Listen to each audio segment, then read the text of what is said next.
MDC affiliates. Man, we're coming down the home stretch. This is session 5 here at Awakening 2021. I'm SP, but come on, you already know that by now because we've been hanging out together all weekend long, hanging in the chat, giving each other shout outs, people telling me how good my jackets look. Looking at you, Kizel. Hey. And we found out it's not Wisconsin. I don't remember where it was. It was an island. It was Grenada Island, something like that. That's where we'll meet. Okay, let's do this. We've got something very, very exciting for you, but I want to make sure. I'm always asking you to drop stuff in the chat, so let's hit up some of these comments we got talking about Body Melt. Boom, Paula O right here. Body Melt is selling like crazy. Paula, I don't know where you're getting your information, but you are correct. Who else do we have? Cindy Vandenbard. Can't wait to get started on Body Melt. Cindy, I can't wait for that for you, girl. Let's get it. Next, Shelly M. Can't wait to get mine. You should talk to Cindy. You guys can be in a group together. It's going to be amazing. Gail, woohoo, no chalky taste. That's right. We took that chalky taste and we took it somewhere else. It's got no home here. What else do we have? I love this one. You may have seen it in the chat. My girl, Vicky G, saying this. She says, I am over 300 pounds and ordered the bundle. I will be walking on the stage next year at convention telling my success story. Vicky, yeah, you are. And listen, if you need to hear it out loud, I believe in you. We believe in you. Make sure that you believe in you. You can do it, and I want to see you back here next year walking across this stage. We're excited for you. Now, there's more I'm excited about, even more than that. In fact, this next segment is so bright. I got to get these glasses on just to fit in around here because we're throwing dollars. We're popping bottles. We got the money men here. Let's check them out because it's time to give away some cash. What's up, money men? Hello, hello. Hey. You guys know what time it is. We can't leave our virtual, amazing affiliates from around the globe out of this exclusive Money Men drawing. We told you earlier we were going to do something special for you virtually, and here we are getting ready to give away some money. What do you think, Ben? How much money should we give away? That's right. I think we're going to be giving away quite a bit. We got money for virtual as long as we got money. So... So we got money rolling your way. So as you can see here, we got 2 of these massive spinning rollers because our virtual attendees just kept growing and growing. So we graduated from 1 to 2. There was no chance. So what we're going to do is we're going to start giving these things a spin. We're going to pull out some names, and if it is your name, we will contact you afterwards with how you will claim your money. It's going to go straight into your credit wallet. That's going to be a product credit that you can then use towards any of our products, including our new product lines that we've talked about today, as long as they're available in your country. That sound good? That sounds good. Let's spin it up and get it going. All right, so we're going to go ahead and start with number 1. Got to get it going. That's good. That's good. I think you overspin it, but that's good. Figure out how to open it. Here we go. Roll it up. Pull it out. Let's see who our winner is. Maybe. Waiting. Still waiting. We just got a lot more winners down there. Here he goes. All right. We got Jan McDonald. So if you are Jan McDonald, we will be reaching out to you. $500. We're going to put that in to your account, credit wallet, so you are good to go. Chris, why don't you go ahead and get this one started while I pick up my mess here. Here we go. Number 2. We'll spin it up real good. Don't worry, I'm faster than Ben. Let's see who we got for lucky winner number 2, Lysana McLouth. Lysana McLouth, you have just won $500. I know you're excited about the new product releases, and so now you get to play and say, what product do I want? Is it Body Melt? Is it chocolates? Maybe it's both. Is it cosmetology when that rolls out? Who knows? But you got $500 to roll towards this. All right, what's up next? Next up, we got more money to give away to... Spin it up. It's spun. And it's one Samantha Schumacher. Samantha, congratulations. Another $500 coming your way into your credit wallet. You can look for that this evening because I know that our team is getting ready to load that up as soon as we're done here. Now, I forgot to lock it. My apologies. All right, here we go. Spin it up. So what was that? 2 giveaways or 3? Where are we at? We're on number 3 here. So this is our third, actually 4th and final. 4th and final. All right, let's see who our lucky winner is on our 4th and final draw. Here we go. Let's pull this up and see.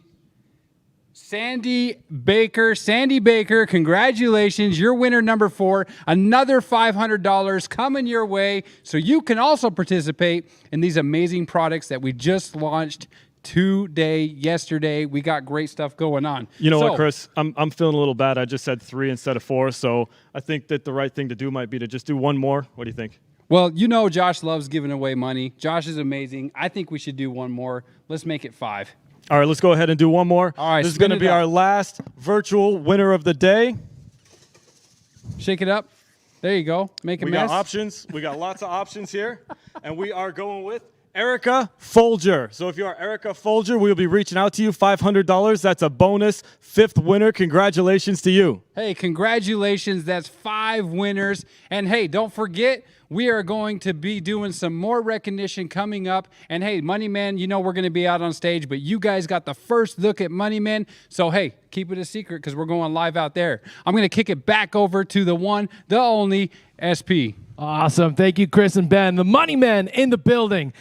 I got to tell you, I must have snuck my name in there like 1, maybe 200 times, and I'm a little bummed that I didn't win, but I'm excited for all 5 of our winners walking away with that cash. Congratulations. Look, we've got another awesome session coming for you right out these doors on our main stage, so stick around. You're not going to want to miss it. Yes, we're doing more recognition. Yes, we're going to be seeing the Money Men on stage doing more giveaways, and of course, we've got our keynote training with Roy Higdon, so don't miss out. Grab whatever you need. Grab some drinks, grab some snacks, grab whatever it is so you don't have to move because you won't want to miss a second of what's going on here. I'll see you at the end of the show right back here to wrap things up. Sit back, relax, and enjoy as we get ready to start session 5.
Ladies and gentlemen, we're going to be starting our fifth and final session in just a few minutes, so grab a friend and grab a seat. We're going to be kicking back off our fifth and final session in just a few minutes.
MDC, give it up for your master of ceremonies, Cannabis Cowboy!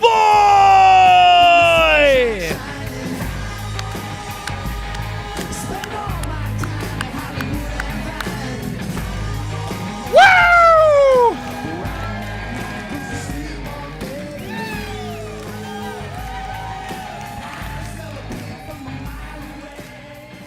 Welcome to the home run stretch. I know you're all so excited to get out of here and start promoting the business and all the things you're going to do exactly when we're done, right? But we have some incredible stuff still yet to go this afternoon, and we're going to start that off with, but before we start, actually, how many of y'all went over and got your stuff at the brand experience already? How many of you are still going to go and get some? Don't lie to me. I got you. They're filming this. What will we talking after? No, so right after the event today at 4, you're going to have the last opportunity to go over there. It'll be open for an hour or two after the event. But right now, I need you guys to help me bring out, because we're going to do some more recognition, because I love this company because they recognize their affiliates and appreciate them so much. So we're going to do our final recognition. We have some massive awards to give out. So help me bring out our CEO and founder, Josh Swagel, and our executive team here at My Daily Choice. Give them a huge round of applause.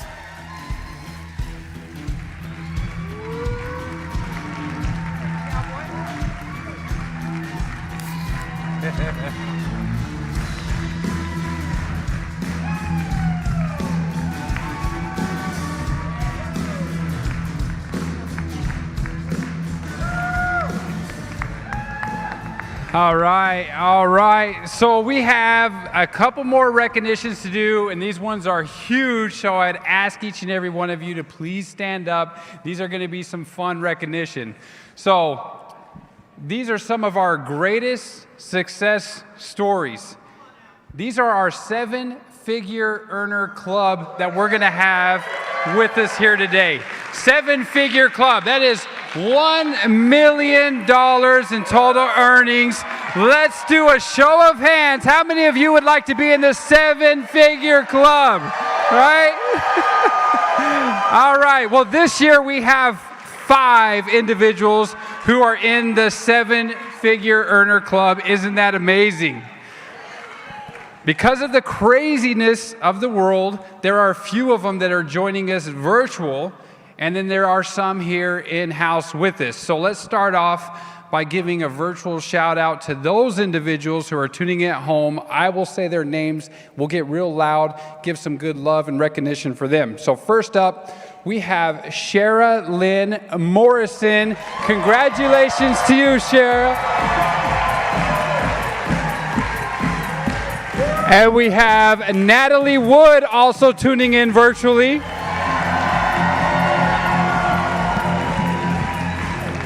We have Karen Vernado tuning in virtually as well. Karen. And the next 2 are in the house, so let's make some noise for Aaron Parker!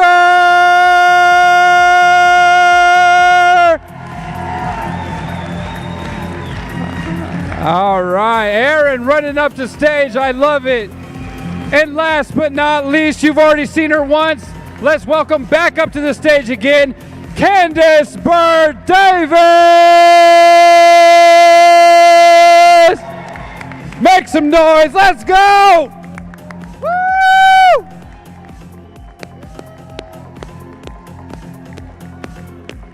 Let's go, Candace. I see you. Here comes Candace. She's making her run. All right.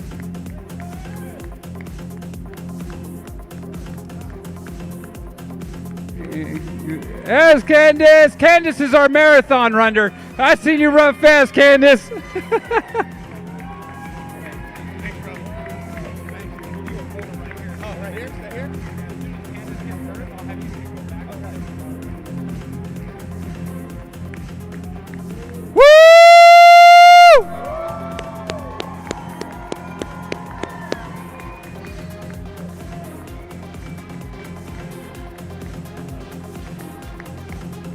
All right, let's do a photo with Candace and Aaron. Aaron, if you want to come back in. Oh my God, go girls. I love y'all so much. Jump back in with Josh. All right, we're going to do a group photo. So everyone say cheese. Let's get this group photo going. Let me stand behind. I'm taller.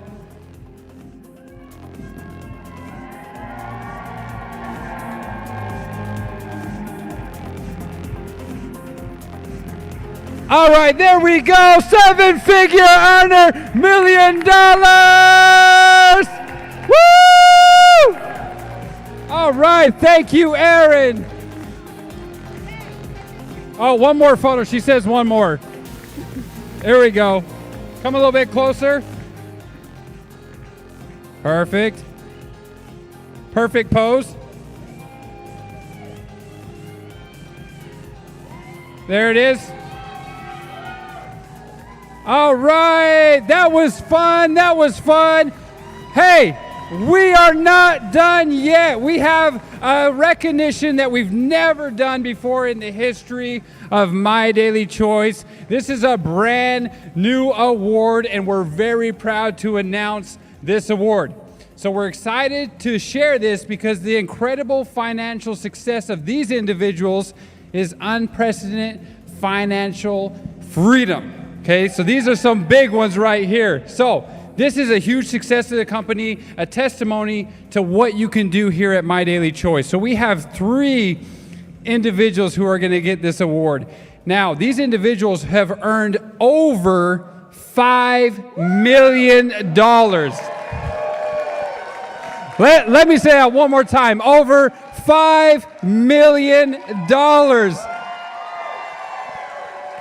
We're calling this our Mega Million Award. So again, we have 3 of these individuals. One of them is tuning in virtually, so we're going to start with her. And she's tuning in from Canada. And her name is, we know her well, super affiliate, Bar Miller!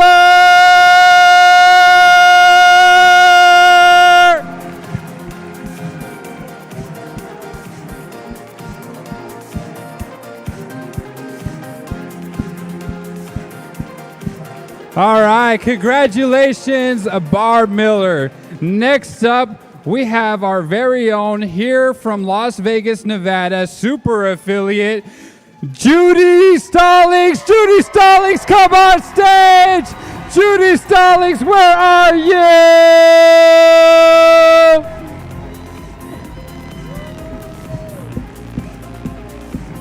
Judy, I don't see you.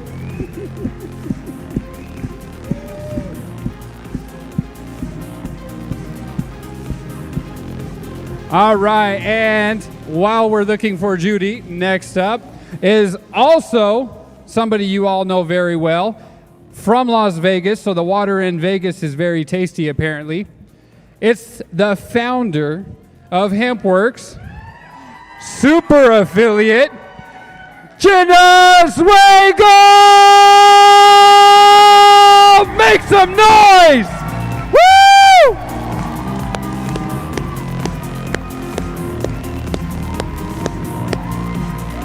And Jenna! Woo-hoo-hoo!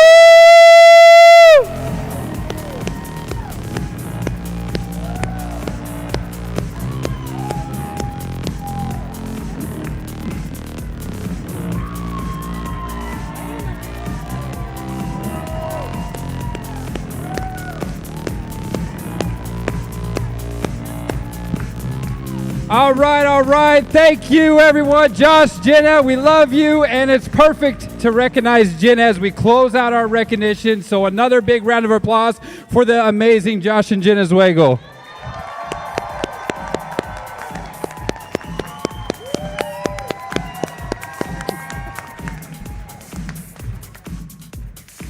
One more huge round of applause for all of our new Mega Million and 7-figure earners at My Daily Choice. Let's give it up. I said, let's give it up. That's better.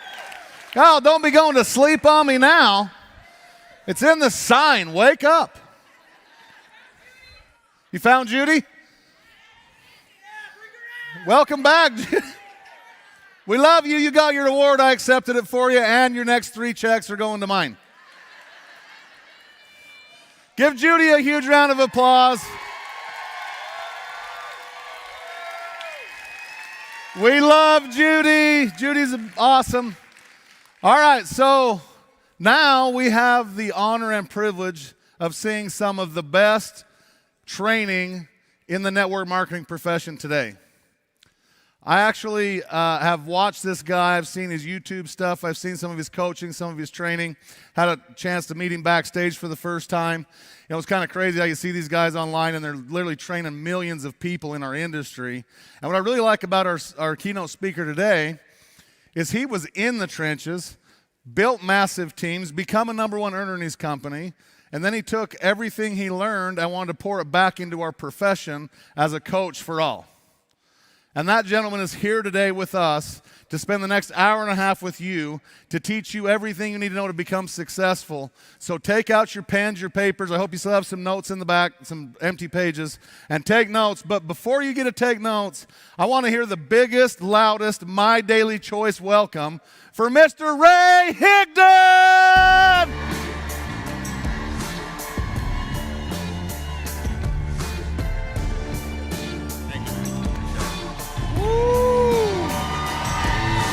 Yeah. Awesome. Hey, what's up, man? All right. Yes. All right. All right. All right. Thank you. Very nice. Live events. I've missed these, man. I've missed them. So I realize I have to like tell you who I am because let me finish. So I'm always so grateful. I've taken some pictures with some of you, and I'm just always so grateful because I will always remember a time when nobody wanted my picture, right? Except the bill collector, right? And I'm like dipping out. And so I'm always so honored when someone asks me, if they can get a picture with me. And so a lady comes up out there, and she's just so sweet, so kind. And she's like, oh my God, can I get a picture with you? And I'm like, yeah, of course. And she goes, you're Todd, right?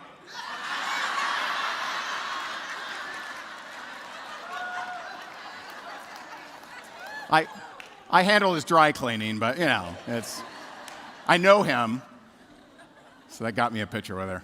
But and I love you, by the way. I know I'm making a joke. Wherever you are, I love you. You're awesome. And so, real quick, I've been before. One thing that I think is always important here, and a great example is Todd actually, and Robert. Right? These guys have been in the field. They're rock stars. They were rock stars before they were trainers. And and I did build the number one team in the company that I was a part of, was the number one earner before I ever coached anybody. And I think that's important because this industry is a little different than other industries. And this is very, very different. It's a very different scenario. Your job is to get people to believe that they can do it. That's your job, not to impress them. And I'll share some different stories around that because we're in this age of influencer where that can get muddied. It can get very muddied where you're doing things in a manner that is impressive, but the average ordinary person doesn't feel that they can do it. And so we got to keep that in mind always if you want to help a lot of people. And so very quickly, I worked my way up in the corporate world to a pretty high-paying salary. I think most people would consider that, being that I didn't finish high school on time, never finished college, and I worked my way up to a pretty good salary. And one thing that I noticed is the harder I worked, the more they would pay me, which is nice, but the more they would demand of me.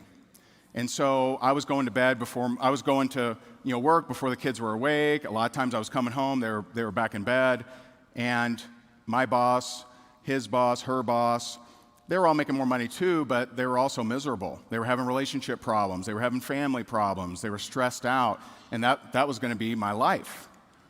And so I didn't want that. I wanted freedom. I wanted the ability to do what I want on my terms. And so I left the corporate world despite what everyone thought. No one said, that's a great idea. Nobody. So if you're in a situation where you're not getting acceptance, approval, or agreement, good. Stop seeking that stuff. That's the number one knockouter of someone who would be successful in network marketing, is they go out there, they seek acceptance, approval, and agreement. And so no one supported it, but I went into, not network marketing, I went into real estate. And to be honest, it's funny, the reason why I did was because I had some buddies from high school that were making a lot of money in the Florida real estate market, and this was 2004, 2005. And I'm like, if these knuckleheads can do it, I can do this. Like, y'all making good money?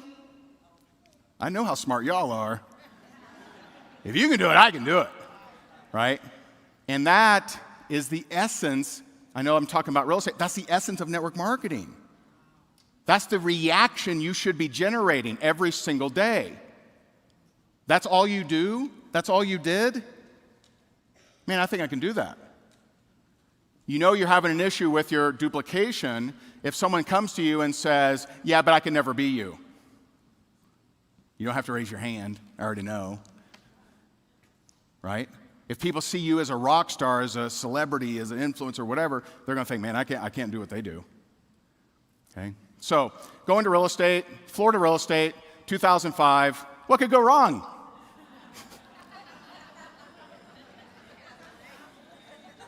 So you guys are sad about your journey. I leave a very healthy salary. I go full time. 3 years later, I'm in foreclosure. I'm dead broke. And I had over-leveraged everything I could. I pulled equity out of my house. I'm putting it into real estate, and I'm doing everything I can. I'm over $1 million in debt. Some people come and they'll say, Ray, man, man, you don't understand, bro. I'm $30,000 in debt. I'm like, aw. Good for you. Good for you. Such restraint. Good for you. $1 million in debt. I go through a divorce. I get very, very depressed. I get out of that house. I get kicked out of that house. I'm sleeping on my buddy's couch.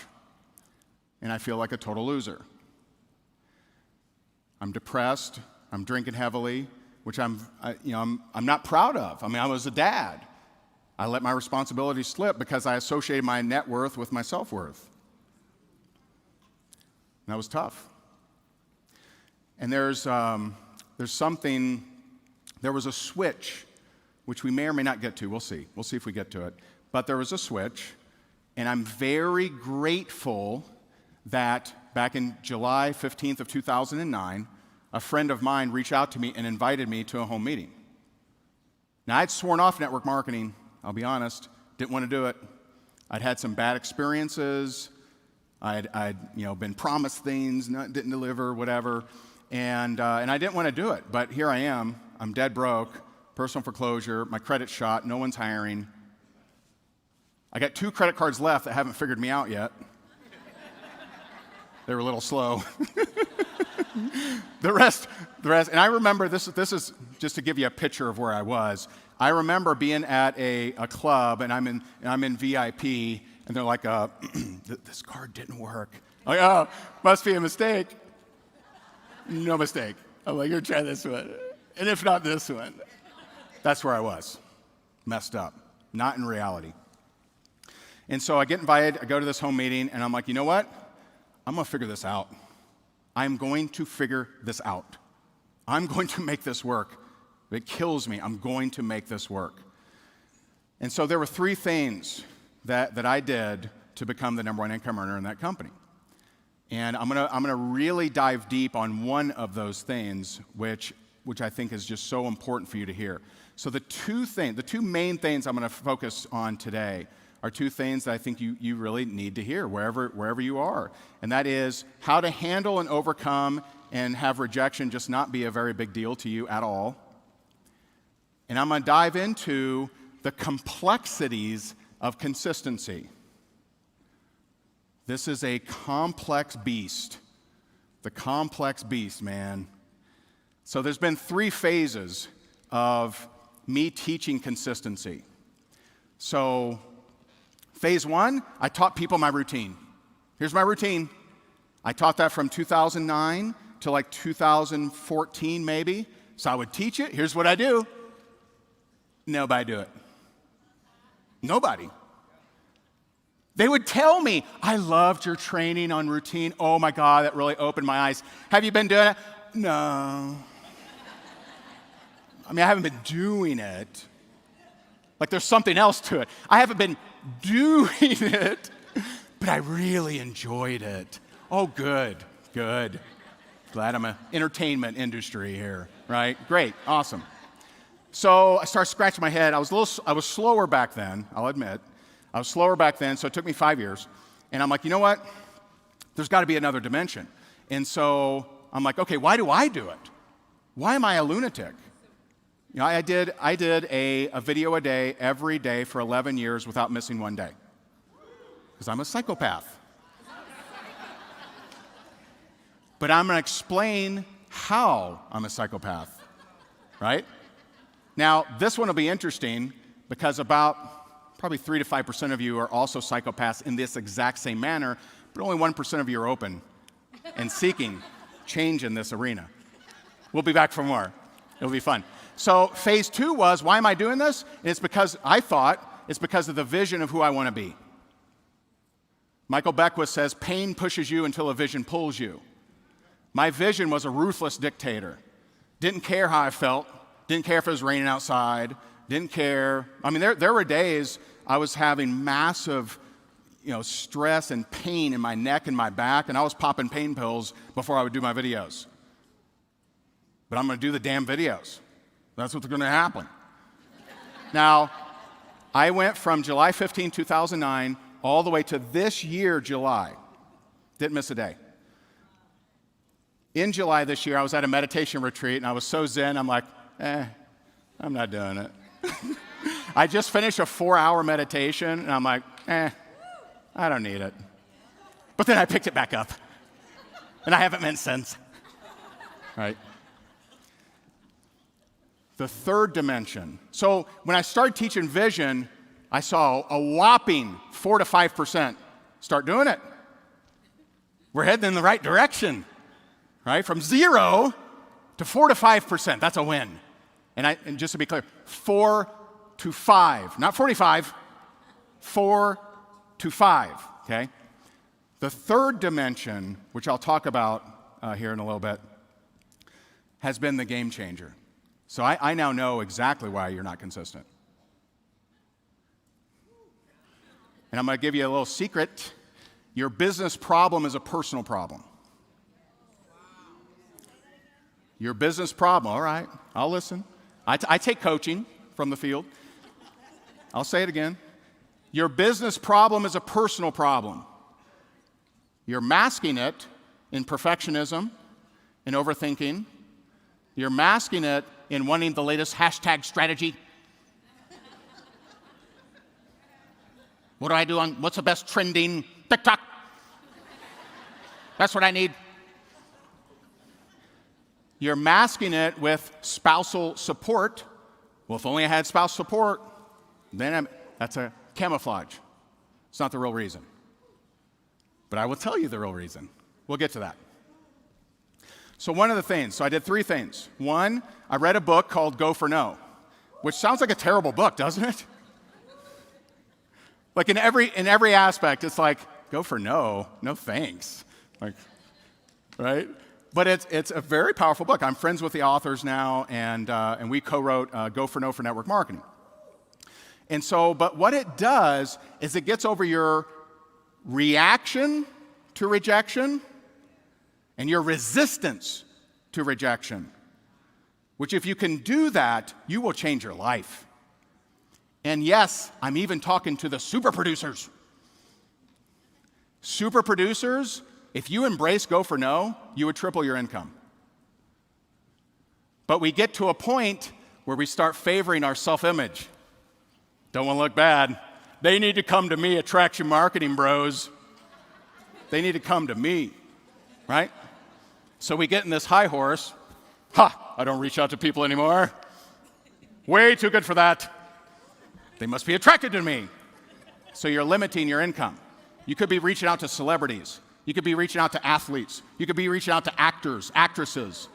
You could be reaching out to the biggest influencers on planet Earth. But you got to your 7 figures or your 6 figures or your 50 G's, right? And I'm comfy here. We're going to help you break through that. So I read the book and I said, you know what? What would make success inevitable? Like what if executed would guarantee me to succeed? Isn't that a good question? Like not maybe, like this might work, I don't know, right? What would make success inevitable? She's right. And so I decided I was going to go for 20 no's a day. 20 no's a day. So before my head hit the pillow, I had to get 20 no's a day. And so that was me reaching out to people. I studied people like Todd Falcone. I studied all kinds of different people and kind of crafting my way of doing this, whatever. And I had to get, before my head hit the pillow, I had to get 20 no's a day. Now, I am only aware of 3 people who've ever gone for 20 no's a day for more than 6 months. All 3 became $1 million earners. But that's just a coincidence. Don't worry about it. Way too hard. Crazy. And so I went for 20 no's a day. I hated prospecting. Now, I've seen Todd in action. Dude, this guy's amazing. He's incredible. I've been in the hot tub, you know, and he'll be like, hey, man, what do you do? I mean, he just does it, dude. Like he is, like how he teaches is how he is. It's amazing. Because a lot of people aren't like that. So I've seen him, he'll just network, and he's just awesome, man. I hated prospecting, hated reaching out to people. So I asked myself, okay, what would make it to where I didn't have to do that anymore? What would make it to where it'd be cooler? I'm gonna get people reaching out to me. What would make that happen? You know what, if I did a video a day, I bet I could make that happen. If I just started pumping out so much content. You know, there's one of my favorite quotes, Steve Martin, he says, be so good they can't ignore you. Be so good they can't ignore you. So I started doing a video a day. Now, I'm like 4 months in. You know, Tina was sharing her story, right? 100 days, I think, or 187 and day 90, right? And so I'm like 4 months in. One, I'm doing them all wrong. I don't know what the hell I'm doing. So you know, I'm here, and I got the sun directly behind me. Hey, I'm like a weatherman. It's like windy outside. Hey, we're heading here, and let's talk about getting the leads. And I mean, it's just terrible quality. I got this little flip thing. I got the switchblade of USB cameras. Remember those? What were they, Minos or something? Like you hit the button, and it's like switch, and it's a USB plug-in. And like nobody's reaching out. No one's doing anything. It just sucks. And so just to put that into perspective, if I say, I was trying really hard for 4 months, you're like, yeah, and I've done 120 videos. Most people don't do 120 videos in their career. So I was condensing time. People that struggle, that don't reach their goals, they typically elapse time. Right? I'm just going to prospect a couple of people a day, which is fine, totally fine, unless your goals are different. Unless your goals are different. So I started doing that. The end of month 4, I had a guy reach out to me. I didn't know him, but he had been $1 million earner in another company. And, you know, he's like, hey, man, I saw your YouTube video. This is how he talks. This is my impression. Hey, man, I saw your video. Why should I join you? And I just believe in posture. I'm like, maybe you shouldn't. Now, I needed money. I wasn't like crushing it, but I believe in posture above all, right? Posture. That's kind of like purpose, okay? Purpose above all. Posture above all, okay? We might get to that later. But, so I'm like, well, maybe you shouldn't. This is what I do. This is what I won't do. Well, he decides to join. He goes on to become my #1 earner. The guy that saw me in a video reached out to me. We had a conversation. He crushes it. So go on and get to month 7. I'm at $50,000 a month. go on to become the #1 income earner in that company, all from being dead broke on my buddy's couch, $1 million in debt. And so I know what it's like. I know what it's like to be in the field. And I'm going to share some different things. So let's talk about rejection. All right? So the two questions I have people ask me is they say, well, what did you constitute as a no? Was a non-response a no? A non-response is not a no. I had thousands of those, tens of thousands maybe. I just didn't care. It wasn't a big deal. It doesn't mean I didn't care about them as a person. It was okay. And when you have a no goal, it decreases your reaction to no's. It's just not a big deal. It's just not. But I also wouldn't stop at one no. One of the guys, I remember he told me no 7 times. He went on to become a 6-figure earner. He quit his job, still in the industry, still a 6-figure earner today. Now, my wife and I, we retired from actively building a team back in 2016, but I'm still in contact with a lot of these people that were in my team, and quite a few of them are still rocking and rolling. Now, so what constituted a no? That was me saying, hey, would you be open to take a look at what it is that I got? Hey, would you be open to take a look at making extra money on the side? Or whatever line I led with, they could say no. Okay, that'd be a no. Or if I got them out of position 0, your source of frustration in prospecting is because you don't understand positioning. So if I ask somebody, hey, would you be open to take a look at what it is I'm doing to make some extra money on the side? Which is a line for you. If you have a line you love, then use that. When I'm asking, they're in position 0, meaning I don't know anything. I don't know anything. Now, some people, they'll hit someone with position 0 and they'll get them a link. Hey, you should join my team. It's awesome. Tina Joy's in it. It's incredible. Right? You don't understand position. If they make a move, I can use that as intelligence. If they raise their hand and say, yeah, I'm open, nice. Now I have more information. Now I have more ammunition. And I will use that ammunition. So this is best. I'll give you an example. So I talked to this guy, and I'm like, hey, would you open to make extra money? Whatever I said. And he said, yeah, I'm open to learning more. I'm like, okay, cool. And so I sent him a video. I follow up with him. Hey, what'd you like about what you saw? Right? Just a question I like.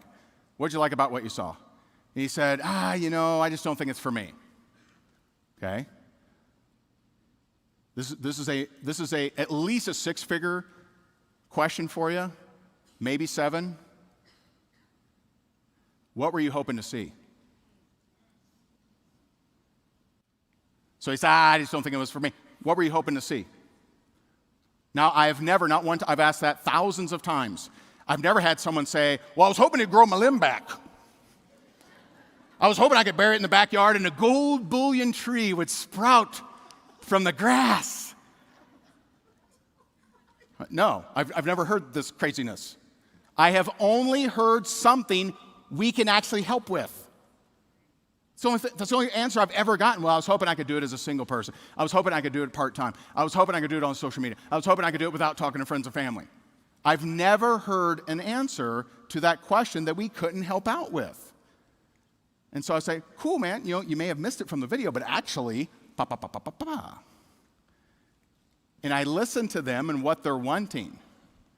So in this particular example, he says, well, I was hoping I could, do it to make extra money on the side, which I'm like, what video did you watch, dude? Like, that's the whole video. But whatever, you can't say that. You're an idiot. You can't say that. It doesn't work. If it worked, I would teach it, right? Feel good. Now I know I have seen, not in this company, but I've seen companies where the top earners have taught, if someone says it's not for me, what don't you like, making money or helping kids? Huh? Really? The shame? You're going to shame people into joining? Like, that doesn't work. Shaming doesn't work in any aspect of anything in life. And so he says, I was hoping I could use it to make some extra money on the side. And I said, why? What's going on? You need some extra money? Why? And he said, I just need some extra money. So making extra money is as cosmetic as losing weight. Hear me out. Hear me out. Nobody actually wants to make extra money or lose weight. There's a reason that they want to have the feeling of those things. So you can always stay on the surface and just talk about make extra money, lose weight, right? And just stay on the surface. You'll get people.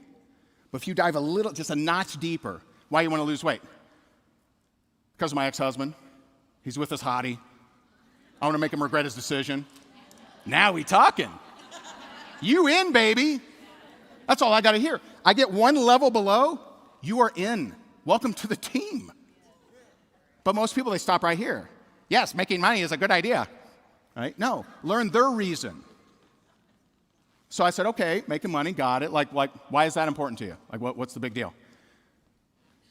And he says, well, and he sighed. That's another sign. I got you.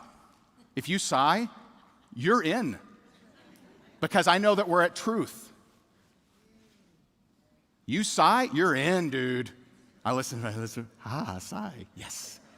And so he did a little sigh, and he's like, well, I got 4 teenage daughters. And I'm like, no. My condolences. No. I didn't say that. I'm going to get a hate letter. Daughters are really, no. And so he goes, I got 4 teenage daughters. And, they're getting older, and their whole life I've given them everything that they ever wanted. And I know they're going to be, we're just a few years away possibly from them getting married, and it's on the the dad's side to pay for the wedding, and I want them to have the most amazing wedding of all time, and I just don't have the money. And so I had to keep a straight face. This was difficult. I said, is that something that's important to you? I'm not nice. And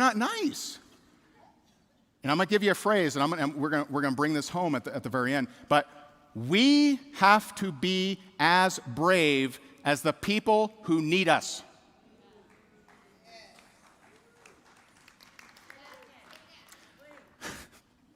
We have to be as brave as the people who need us.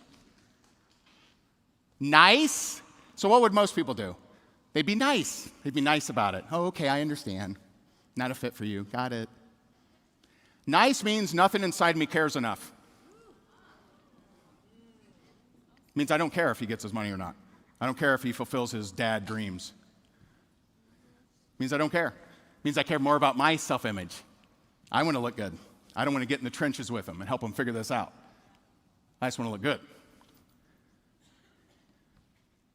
But I'm standing for him. I may be the only person in his life that has stood for him. Now, you may see it as a sale. Ooh, dirty sale. But this is an opportunity. This is a mechanism to change someone's life. I don't know who I would be without network marketing. And we'll come back to this, but man, I have so many things from my past that made me hate myself, that made me have such low self-worth. We'll come back to that. So I have to mute the phone because I'm like cracking up here. And I'm like, is that important to you? He's like, yeah. This guy's about to rob a bank. I saved a teller that day. She would have got. Little Amy sitting back there, got her 2 kids at home. He comes in blazing. I saved a bank teller. Not all heroes wear capes. Whatever. You get it. Stop. But I asked him this question. I said, is it important to you? He goes, yeah, it's important to me. And I said, let me ask you this question. If I show you what to do, will you be coachable? See, I'm qualifying him. I'm not saying our comp plan's really good, we got new products. I'm not dancing for him. We got this great makeup now, right? We're gonna kill it, right? I'm not dancing for him. I said, if I show you what to do, will you be coachable? What's he going to say? We've already established what he wants. And let me tell you the difference between convincing and persuading. Convincing is getting you to do what I want you to do. Persuading is getting you to do what you already want to do. You want to change your life. He wanted to be the proud dad. He didn't want to take out loans and all this stuff, right? He wanted to be able to earn that. So I stood for him in a way that very few people get stood for like that in life. People are worried about their self-image, so they just won't stand for him, right? But I understood the position, and all of this came from, he said, yes, I'm open to learning more, and he watched the video. That's 2 bullets. That's 2 pieces of ammunition that I can use, all by saying, what were you hoping to see? Is that helpful? So, and I'll give you an example. Frustration in prospecting is because you don't understand position, right? And this is true of whatever method you're using. So it's popular nowadays for influencers who don't need to cold message to bash cold messaging, literally dooming half of their team that will not take the time, they will not take the intellect to learn marketing. So you're really saying, you're blowing them out of the water. I'm not saying it's my favorite method, but to wipe it out as an option is crazy. And there's a way to do it right. And positioning is the key. It's understanding where you are in a conversation. So, guy walks up to a girl at the hotel bar and says, I got a room upstairs. That's spam. I'm not saying it'll never work. You're in Vegas. You never know. But spam is assuming the position of your prospect without any evidence. Hey, you'd be great at this. How you know? Hey, you should join this. How do you know they're even looking? You're spamming them. So everyone I knew, everyone around me, my mission was not to close them. My mission was to see if they were open. Let me see if they're open. Hey, you open to take a look at what I'm doing, make extra money? No? Cool, no problem. They're at position 0. I'm not going to hard grill them. Why not? Right? I'm in position 0. Position 0, I'm not going to spend a lot of time with. Position 1, why'd you raise your hand? Why'd you say you're open? What were you hoping to see? Right? Now I got something to work with. Okay? Same scenario. Guy walks up to a girl at the hotel bar. Hey, are you here with anyone? Can I buy you a drink? Is that terrible? It's not spam. It's not assuming. You're not assuming anything. Right? Just checking the openness. Are you open? Oh, you're here? Okay, cool. No problem. No big deal. So understand position, and you won't be frustrated with prospecting. And so at that point, it will come down to how many people you're reaching out to, how many people you're connecting with, if you're talking to.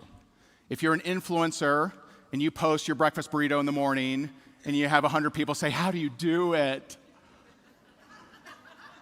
Oh my God, what do you do? I wish I could afford more avocado.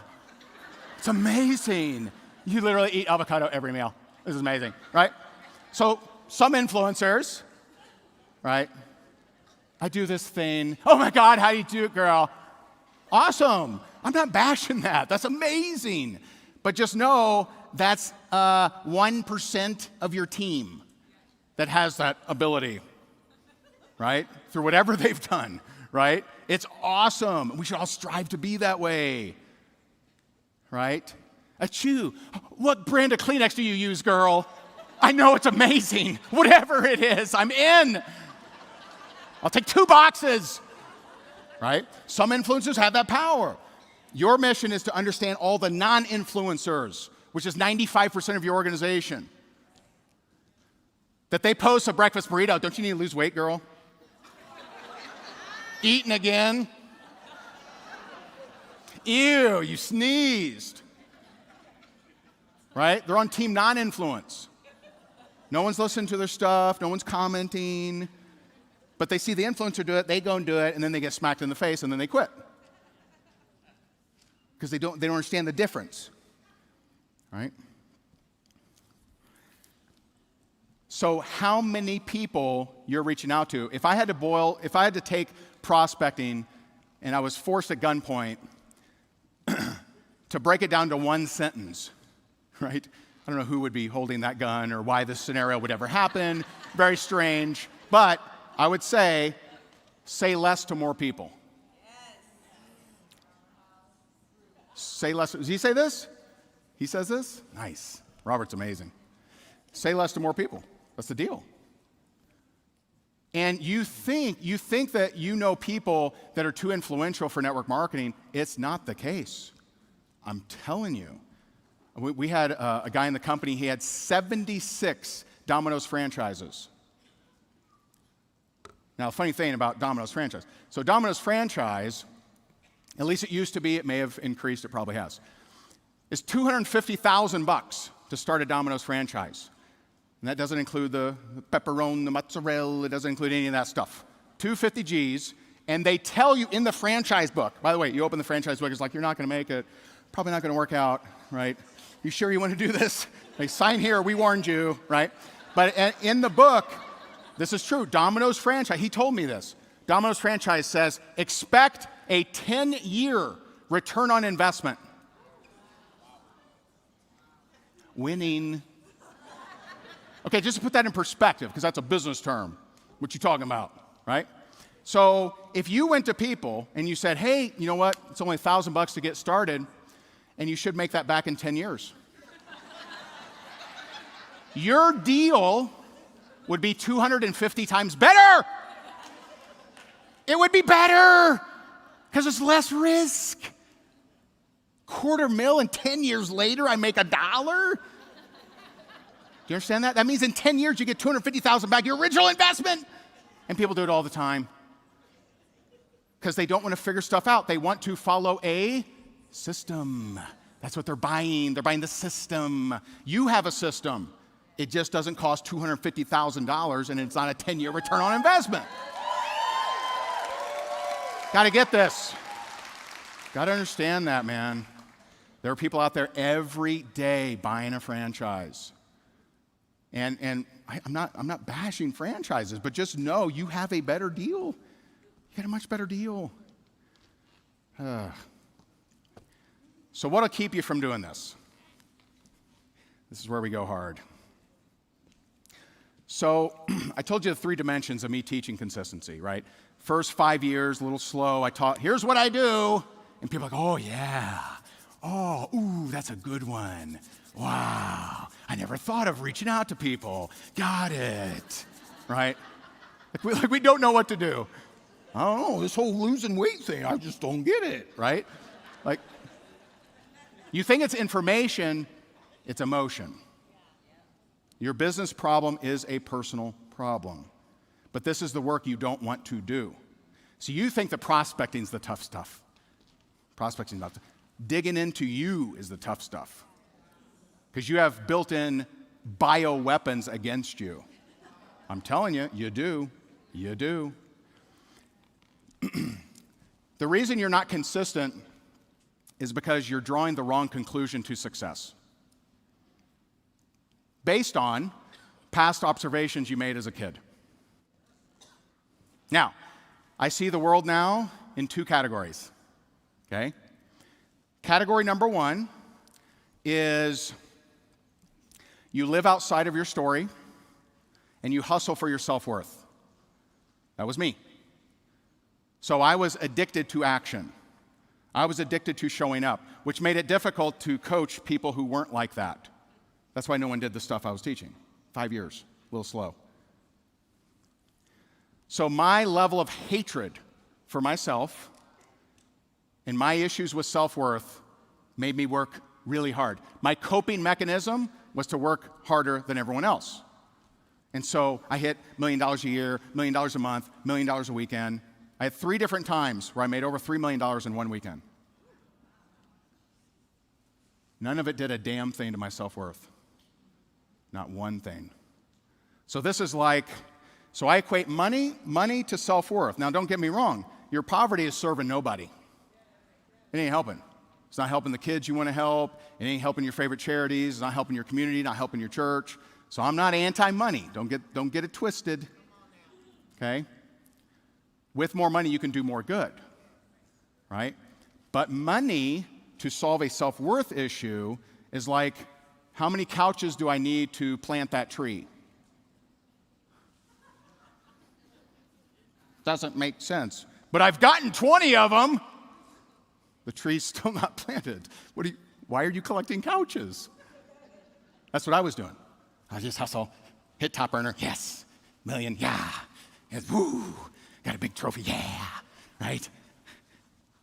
No joy, no fulfillment. Not happy. There was something that helped me that I didn't realize how much it helped me when it happened. Looking back, it was a keystone moment for me. So first, before we go there, the reason that was my coping mechanism is I grew up in a very abusive home. And so up until the age of 12, I was waking up by being thrown against a closet, stomped. That was my life. In fact, for more of my adult life than not, I slept in a ball. Because if I slept in a ball as a kid, it would give me time for the punches. I would feel them, and then I'd be more prepared. Because it really sucks when you're not expecting it. You're just in sleep and you're just tossed, right? And so I remember going to school with turtlenecks because the claw marks on my neck were so deep. And there was an incident that really changed me. And it's something that I'm just so grateful for awareness, because for most of my life I wasn't aware of this. So when I say your body has bioweapons, one of the weapons is memory. It will wipe out memories to keep you safe. So, and a hypnotist helped me with this. So my wife and I got remarried in 2011. Next month, our 10-year anniversary. Yay. Thank you. And so, thank you. and so, we're at this charity function, and this all ties to consistency, so pay attention. If you struggle with consistency, we are going to tell you what's going on right now. And so, we're at this charity function, and one of our old neighbors actually came up to us and said, "Hey, did you see the Belize trip?" I went, "No." And she said, "Oh my God, it's 5 days, 5 couples only, private jet, private yacht, private chef, private island." And my wife is like, "Ooh," like she's like fired up. Me, that sounded like hell on earth. Like oh. Now I didn't make that face. I'm like, oh. I hope we don't win this. Hope we don't get this. And so on the way home, one of the things that is important to me is I want to be a good husband. Like my anti-word, if you were to describe me in what's the opposite, entitled. I just operate like I got to earn that relationship every day. I don't just walk around like, yeah, she's married to me, right? No, I got to earn that. So I do nice things, treat her well, let her explore her crazy female energy, right? There's a lesson in that. There's a lesson, very powerful. If you understand the difference, masculine, feminine energy, change your life. And so on the way home, I'm like, what the hell's wrong with me? Like, she's super excited. I think most humans would be excited. What the hell is wrong with me? Why am I that way? Why is it that I would come to an event and speak on stage and people applaud and stand ovation, and I would rush to my room? Because I was so filled with social anxiety. Why? Why am I that way? Why is it when a buddy invites me on a ski trip or any kind of buddy trip, I can't do it? Can't do it? So I decided to pluck that weed. I decided to investigate. And so I got several different coaches that I work with, and one of the coaches, he's a hypnotist, and he's like, all right, we're gonna dig in. So under hypnosis, I remember something that happened in the 3rd grade that changed my life. So my 3rd grade teacher, she knew something was off. And so she had me start meeting with a guidance counselor. And so I start meeting with a guidance counselor, and I'm not used to talking to anybody because I wasn't allowed to have kids over, like friends. I wasn't allowed to go anywhere. Like I would come home, and if the sun was up, I had to be outside by myself. Sun went down, I had to go in my room by myself. So I just don't, just not used to it. So she's asking me questions, like, wow, this is great. And so eventually I open up, I start sharing some of the things going on. And so one day I show up for our meeting, and it's her and my dad and my stepmom, who my stepmom was the abuser, and my dad, who I blocked out my whole life and then later realized he was the look the other way-er. And so she proceeds to tell them everything I've ever told her because she thought it was a cry for help. They were too outrageous. They were just outrageous. Now, looking back, I'm not mad at her. She was actually trying to help. No one would do that maliciously. Like, hey, I think these are all true stories and screw this kid. Like, no one thinks that way. A guidance counselor is not going to think that way. So she legitimately thought she was helping me. But one, that was a very bad day. It's actually that day, which I'd blocked out completely. I didn't even remember this until under hypnosis. But it was that day that, I don't want to share this one thing, but that was the day I stopped trusting anybody. Because I felt so betrayed. This was like the only relationship that like was anything really, and I got just destroyed. From that day forward, I've kept everyone at bay, right? I can get up here and razzle dazzle, but I couldn't talk with you one-on-one. Couldn't connect with people. Just couldn't do it. And so I never knew what the source of my social anxiety was. The source of my frustration, the source of why I didn't want to, I just wouldn't let people. And people were trying, like, hey man, how's it going? Good. How can I help you? Right? Like, I will provide value, but you will not be my friend.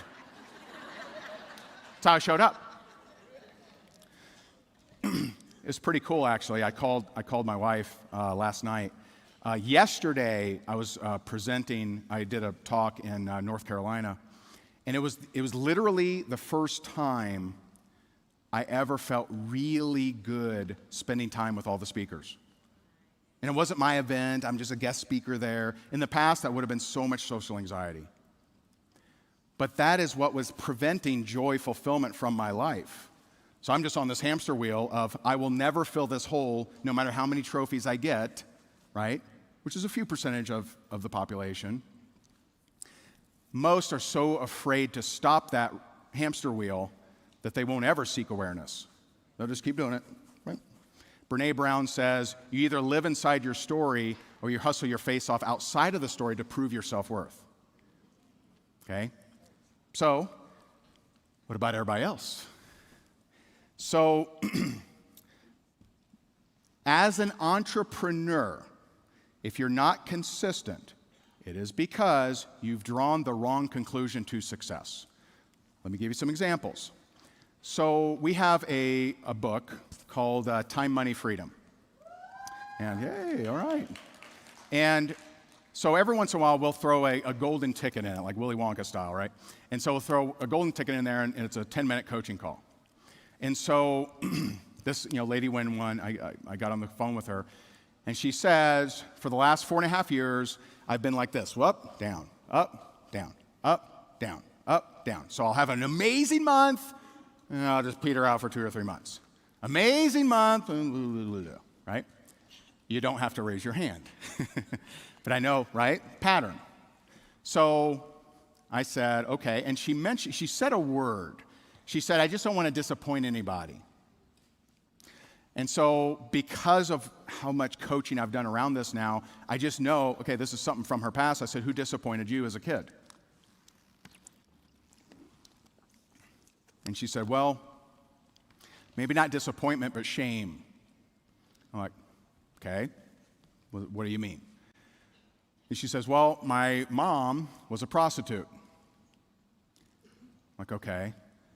And she says, and I asked the question, because it's a very important question. I said, do a lot of people know that? Like, do friends and family members know that, locals and stuff? And she goes, oh yeah, they all know. And then she added, and she's still alive. And I said, got it. I know what your problem is. What's my problem? I said, your problem is that you have a ceiling that you've created in your mind, that if you go past it, people will chime in, yeah, but your mom was a prostitute, which would bring shame to your mom, which you would do anything to prevent, so you'll just not get past it. And she's bawling, she's crying, oh my God, I never thought of it that way. And I said, but there's another way to look at it. This is where I have to make a stand, right? This is where it doesn't fall under nice.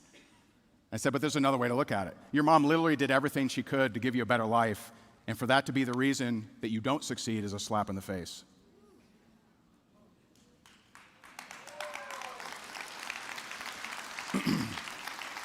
This was 5 months ago. 2 months ago, she quadrupled her income. She talked with her mom, and her mom was like, I don't care. Go, baby. I did that for you. I did this, so you have a better life. Go. Don't let that hang you up. I don't care if they make fun. It's in the past. Like, go. Quadrupled her income. I got another one. This was on Clubhouse last Wednesday. and so talking to this lady, and she's, her pattern, which is a pattern I used to have as well, is she'll do really, really good at something, and then she'll find something wrong. Either the executives are jerks, or there's some new ingredient, or chauvinist, or something. She'll find something, and she'll go somewhere else, go achieve success, and then find the something, and then go, right? And so I'm like, all right, where were you disappointed in the past? Right? That's what I hit her with first. And she's like, I don't know. I have no idea. And so I could tell she was a contrarian. So there's a trick to contrarians. You tell them it's okay that they don't know, and they want to defy you. And so I said, it's okay you don't remember. And she's like, like literally as soon as I say it, she's such a contrarian of me trying to pry in there. Nope. I'm like, it's okay you don't remember. And she like mutes, we're on Clubhouse, like I can't see her. I'm like, are you all right? Hello? Are you still here? And she is bawling. What she had blacked out, what she had blotted from her memory, was finding out that her mom was cheating on her dad. So what does that have to do with consistent? What does that have to do with her pattern? Her reality was shattered. So as a young girl, looked up to mom and dad that she loved so much. And before she got there, she was like, oh, my mom and dad were perfect. That's what she had convinced herself of. She had blocked that memory out. They were awesome, right? She's telling me, oh, yeah, they're awesome. They're so kind to me. So good. And then she's like, she cheated on him. I'm like, oh, maybe not perfect, right?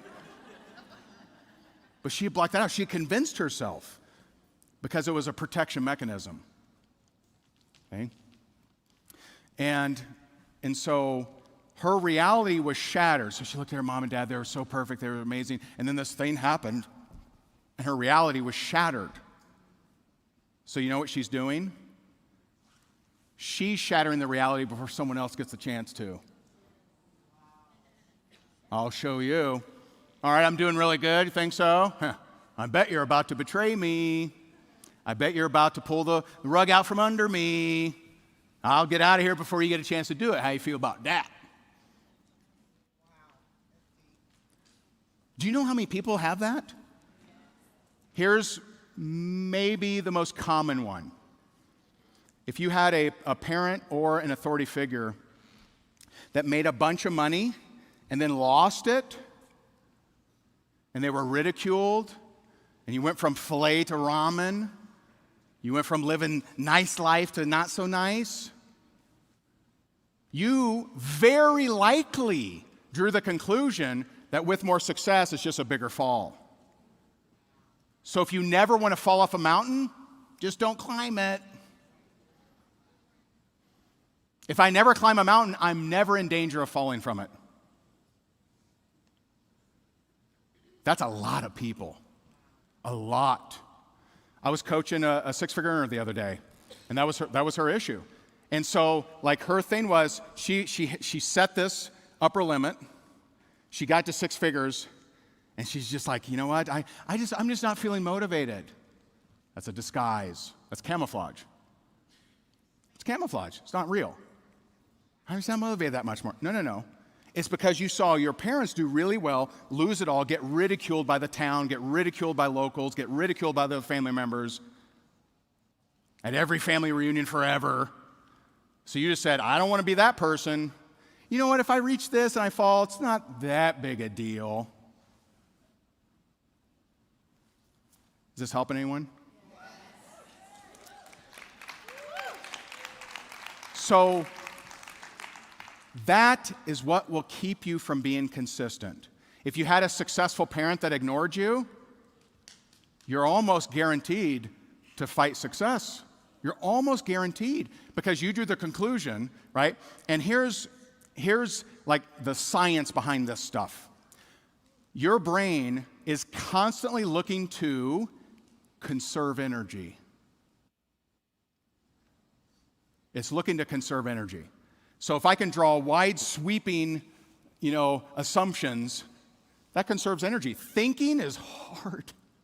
It's hard, right? This is very aware in today's environment, isn't it? Thinking is hard. It takes energy. You got to critically analyze stuff. I'd rather just sweeping, right? This is why collectivism is so popular now. Let me collectively put everyone in this group. They're either this group or they're that group. No difference, right? Because it conserves energy. You don't have to think. You don't have to use any kind of critical function. So if you think, well, my parents were successful and they ignored me, so success must mean you got to ignore your kids. I don't want to ignore my kids. And so you won't. You'll be great with your kids. But you're going to be so frustrated on success. Oh, dang it, why can't I'm good over here. Why can't I mess with that over there? Does that make sense? And so it's not laziness. You've been mislabeling that. Your reps and your team, they're not lazy. Now, Tina did a very good job of talking about, not everyone's going to have psychopath goals. That's so important for you to understand. It's so important. And, if you got to think like the gym owner. That's my favorite analogy. How many have heard my gym owner analogy? 4 of you. Perfect. So if I go to the gym and I go to the treadmill, right, or the glider. I go to the glider this time. I'm on the glider with my Beats by Dre, with my wristbands, and I got fancy neon shorts, and I'm just like, and then I'm like, whoo, right? 4 minutes later, I go to the 100-pound dumbbells and take a selfie. I don't lift it, right? I take a selfie, right? Take a selfie, of course, upload it to Instagram. And I go to walk out. But before I walk out, of course, I get a 2200 peanut butter banana chocolate shake. I'm like, delicious. So I've literally gained 2.3 pounds by going to the gym every day. What does the gym owner say? Way to kill it, buddy. Woo! Hope you left that glider standing. There's other people in here. Hoss, Goliath, Rockstar, right? Not one time will any gym owner anywhere in the world say, hey, you didn't do any deadlifts. Get over there, boy. Never. Because they like my membership. I get confused. Their job is to make me feel good, so I keep paying the money. Now, if I go to them and I say, hey, I want to get diesel, I want to get ripped, they'll say, okay, all right. Like there's a personal trainer, there's CrossFit, you got Aaron in there, flipping tires, ripping phone books, right? Bending rebar into pretzels, eating them, right? That's CrossFit, right? It's awesome. So if I want to step up, they will point, guide, and direct me over there, bro. I was like, dang, it looks crazy in there. Pit bulls in there. And so they will never make me feel bad. But that's what network marketing leaders do all the time. Hey, Joe. Just checking in on you. How you doing? Just checking in. Been busy? Okay, how that's translated, just so you're aware, because I don't think you're aware. How it's translated, when you gonna make mama some money? I got Louis V goals. You're not doing anything. Just checking on you. I care. Hope you're well. That's how it's translated. When you gonna make me some money? When you gonna be worth my time? And we all got plenty of disappointment from our parents. We don't need that. They don't need that. Love them where they are. Make them feel good. They will never leave. Does anyone know, anybody, name someone that, you know, I have this friend and she was married and he was like always so grateful for her. She had to get out of there. Huh? No. No one leaves a relationship where they feel appreciated. No one leaves. Because it's so rare. You go to a restaurant and they're like, oh, we're so glad you came. Oh, thanks. No big deal. I need to eat anyway. Right? Just a little bit of appreciation. You'll stick around forever. I know people, just from doing this for a little bit, I know people that have been in network marketing for 25 years have never made big money, but they love it. If you're that hardcore sales leader that think you got to get everyone to produce, it's my self-worth on the line. I need everyone to produce. Everyone needs to make money. Then you're going to chase people away that might have caught a spark. It's longevity, not intensity. Longevity. The longer they stay around the campfire, the more likely they'll catch a spark. That's how it works. I had people on my team that they were in 2 years before they got a customer. I could have been hardcore on them, chased them out. Get out of here! Scat! That was my grandpa. My grandpa used to do that. He owned a farm. Yeah! That little hat. Oh my. So you have to love on people for where they are, right? They have to have a level of desire for you to coach them in any kind of other assumptive way. Do not assume that they have big goals or that your mission is to get your psychotic goals into their head.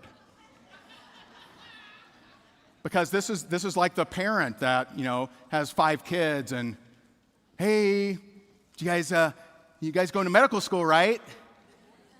Well, I kind of wanted to, right? Don't push your desires on them. This is a game changer for you. Tina talked about, I just want to get them to do one thing. It's powerful.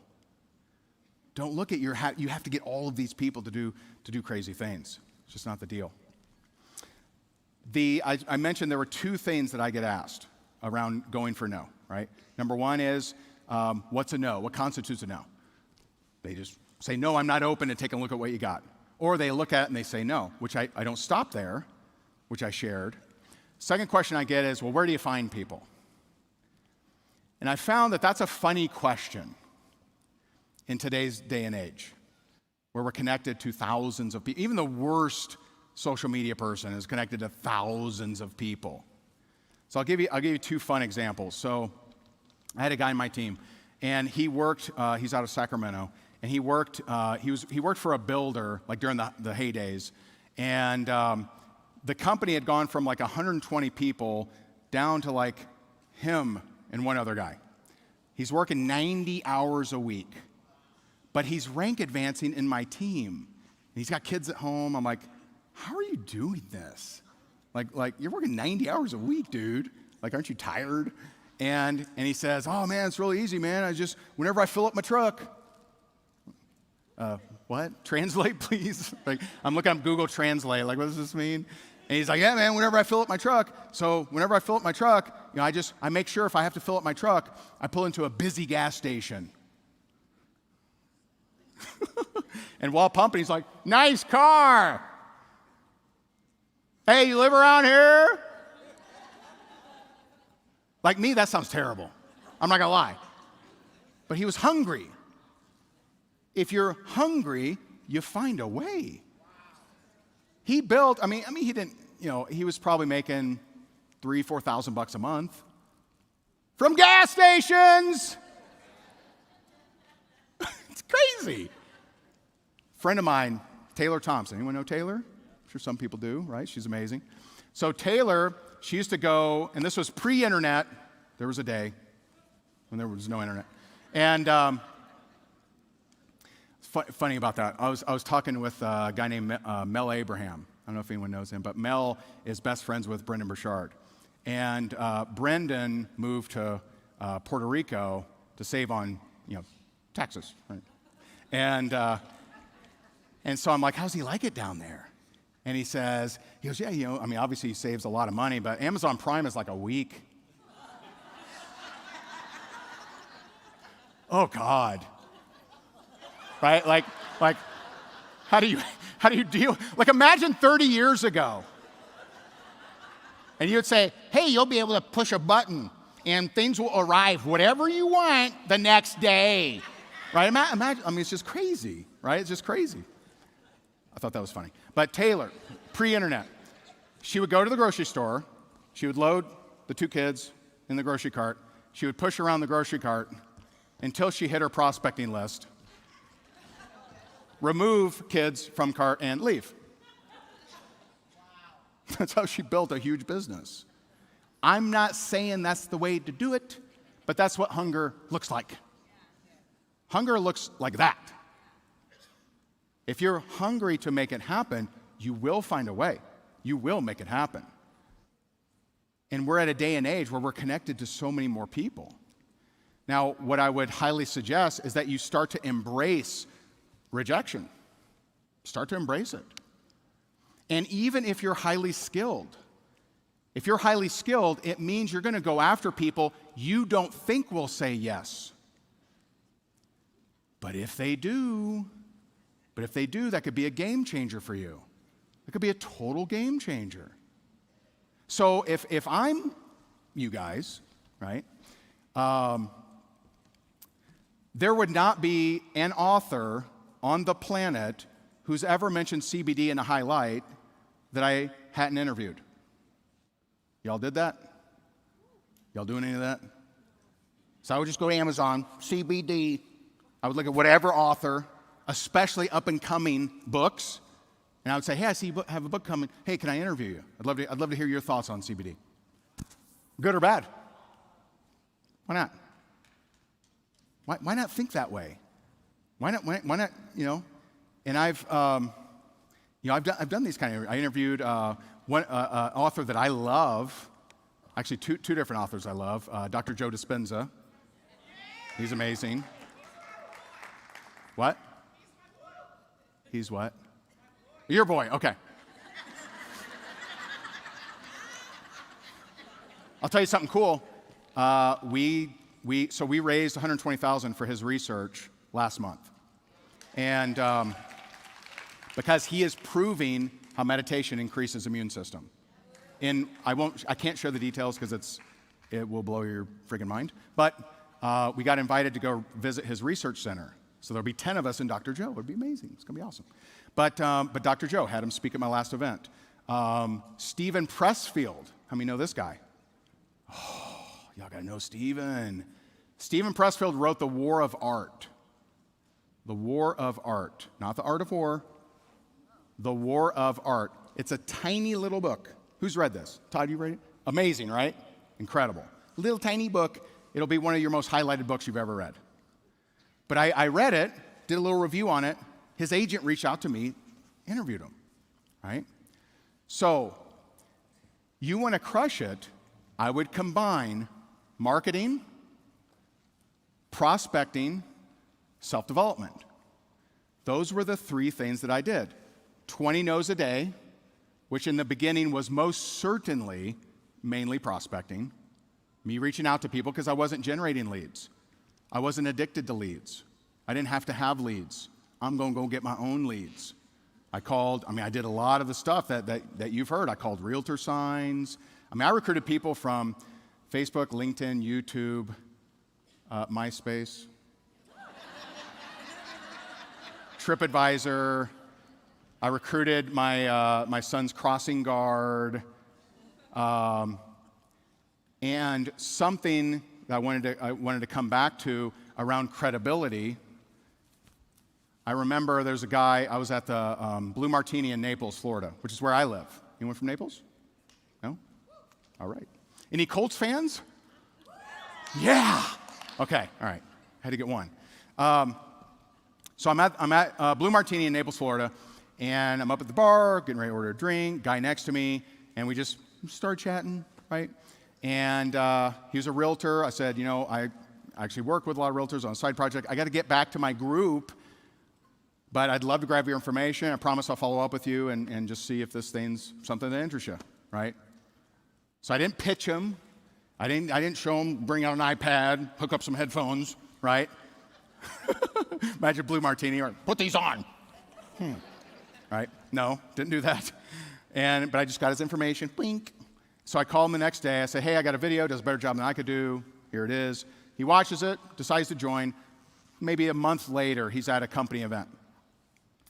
And he sees me, rushes over to me, and he says, dude, you're like the big deal.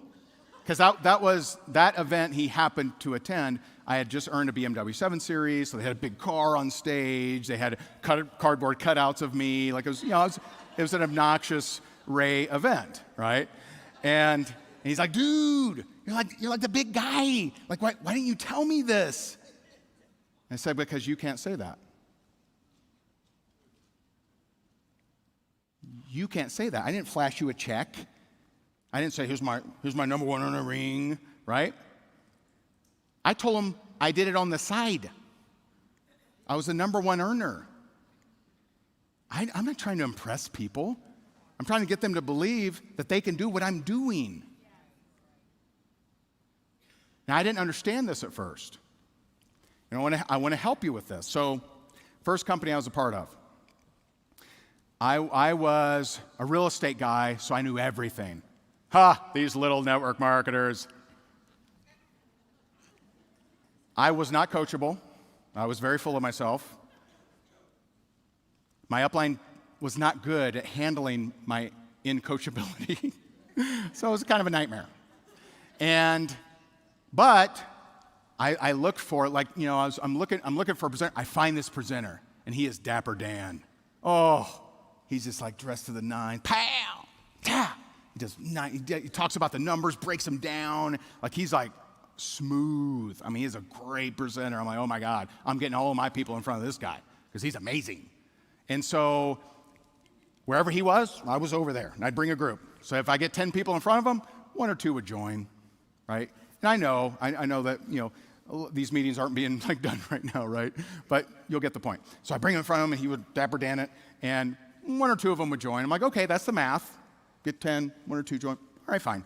And so he'd be over there, bring my group. One day, he's not there.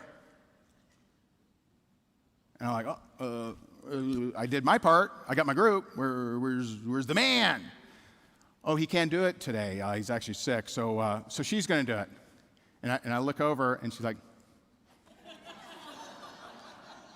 hey. I think she audibly said something, but I'm not sure. And so back then, we had a flip chart. I know some of you maybe have never seen a flip chart, but we had a flip chart. And so I'm like, okay, maybe she steps it up. Maybe she gets up there and just gets razzle-dazzle, right? And so she goes to the flip chart, and she's like,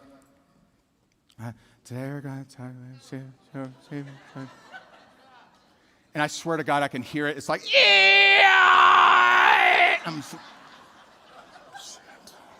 She's like 3 slides in. People are looking back at me. And they're like, how long is this? Kind of sucks. How long? But just stay a little bit. Just stay a little bit. These are all real estate people, right? And so she keeps going. Then she gets to the money. So my real estate guy, they pay attention to this. And so she's like, and I'm an Emerald. And they look at Emerald, and they look over, and it's an average of $180,000 a year.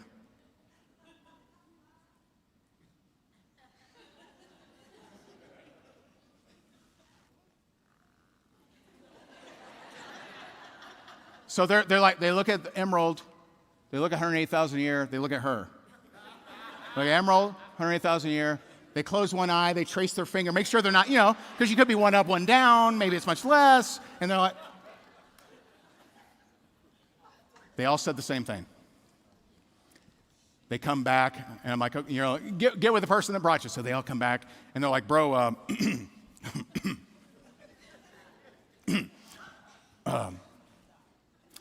bro, no offense, but if she's making $180,000, I'm gonna kill this thing. I'm gonna kill it. They all joined, and when I say all, any human I ever got in front of her. I mean, I'm pretty sure I could have been just grabbing people off the street and just like.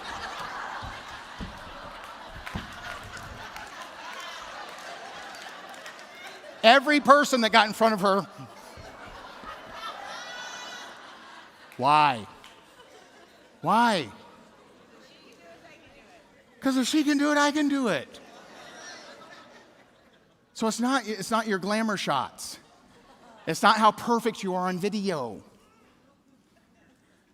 It's not I'm going to get a new scarf, a new professional photos. That's what I'm going to do.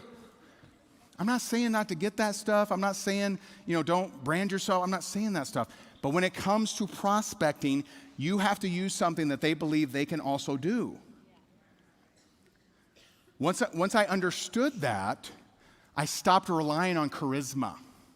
I stopped relying on my skills as a presenter. I'm like, hey, this video can do a much better job. I can do a better job than that video. That's why salespeople don't usually last in network marketing. You know that? Because they look at the video, they're like, I sell real estate. I sell much more complicated things. I've been trained in NLP, LMNOP, QRST. I am much better than this video. Yeah, you are, but no one else is. No one else is. They don't think they can do what you do. So it's the system. You're selling the franchise, not the burger. So the franchise, can you follow this system? Can you follow these processes? It's not about you. It's not about how good you are. Well, how can I possibly talk to anybody because I'm not making any money? What does that have to do with you? Is anyone in the company making money that you didn't mentor? Yeah. Do you get that? That means the system can be used by other people whether you personally mentor them or not. And most people, they don't have the amazing Shark Tank invention. They don't have the super cool, cooling belt or whatever, right? Fancy hat that cleans the ozone or something, right? They don't have the amazing Shark Tank idea. They don't know how to make extra money. You have a path. You have a platform. Like, just run on this. And think about every other business in the world. You're not dealing with supply chain management. You're not dealing with, you don't have to figure it out, right? The company might, right? They got to figure out where stuff gets shipped from. You don't. You don't have to figure out human resources, trademarks, patents, copyrights. Literally all you do is say, hey, you want to look at what I'm doing? I'm going to check it out. There it is. Like it? No? Like, really, if you do that, you'll build a business. You will build a business. So I'm going to share what gave me the little turn of the knob. And I didn't know this at the time. But this is what coming like full circle, what really has served me. So people ask, what was the switch? What was the switch from being dead, broke, personal foreclosure, $1 million in debt, chased by bill collectors, divorce, sleeping on buddy's couch? What happened from there to $1 million earner, top income earner, yada, yada, okay? So here I was, just reveling in my depression and, just feeling very low. And someone invited me to an event, a 3-day event. So I go to this event. And in my head, it's like, okay, I'm going to learn how to make money, hopefully, because I need to make money. What I got out of it was very different. What I got out of it was I had repair relationship with Dad on a to-do list with no priority. Now, I had every reason to not have a relationship, right? Because literally no one in my life felt I was worth fighting for when I was getting abused. No one fought for me. And for most of my life, I convinced myself that he just wasn't aware when I'm going to kindergarten with a bloody nose, when I'm wearing turtlenecks and all that stuff, right? It's BS. By the way, your parents did the best they could based on their observations, based on their level of awareness. This is what it is. And so I'm at this event, and I asked myself this question. How would I feel if I never took the time to reach out to him and at least see if he had interest in meeting his grandsons? I wouldn't feel good. Now, you may have someone in your life that was abusive in whatever way, and maybe for you, it's like, you know what? I would not be sad. Okay, cool. No judgment. I was not in that situation. My situation was I would not feel good about myself. So day 2 of that event, I reach out to him, and I'm just like, I'm just seeing if he's open. I'm not trying to close him, just seeing if he's open. And I'm like, hey, been 13 years, haven't talked to you, haven't seen you. I'd love for you to meet your grandsons if you have interest. He says yes, right? Now, I'll come back around to that. Don't be addicted to the yes. If you have someone in your life that means something to you, but you've fallen apart, you've fallen away from them, don't be addicted to the yes. Be addicted to your activity. Be addicted to you asking if it's important to you. Okay, so reach out to him. He says yes. So I go up there. So his birthday's July 4th. We go up there that first week of July 2009. And create possibility. Possibility is created. I come home, and that next week is when I joined that network marketing company that I went on to become the #1 income earner of. Okay? Now, what I understand happens is everything that you think about, good or bad, is a chain of energy. And if you really start to understand this, you will start eliminating a lot of shit in your life. I'll give you an example. So when I really understood this, I would literally like any time a thought came in, I would ask myself, is this on purpose? Is this on my purpose? Or does it bring me joy? If not, it needs to be eradicated. And so one example is we've had this storage unit for like 5 years. And I don't know what the hell's in it, right? But every once in a while, I would just have this thought, wonder what's in the storage unit. That is taking a unit of energy. So I tell my wife, I'm like, hey, I got to go to the storage unit today. She's like, okay. I go, and I donate a tractor trailer full of stuff that we hadn't seen in 5 years. Why do we have it? Now I never think about it. I gained back energy. When we were moving, I looked at, so I've accumulated all these books, right? Just like box after box after box after box of books. So all these books. And I'm like, you know what? These are great books that I never open. Why do I have them? Why are they taking up space? Donated them. I kept a few, handful, maybe 6, 7. Like seriously, I went from hundreds of books to like 6 or 7. Like, I might open these, and they may get analyzed too in a couple years. We'll see.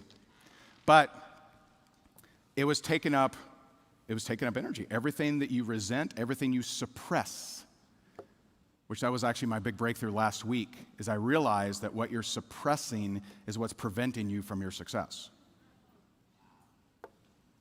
You're putting it in that deep, dark closet, and you're listening to all the power of positive thinking, and you're just painting on it.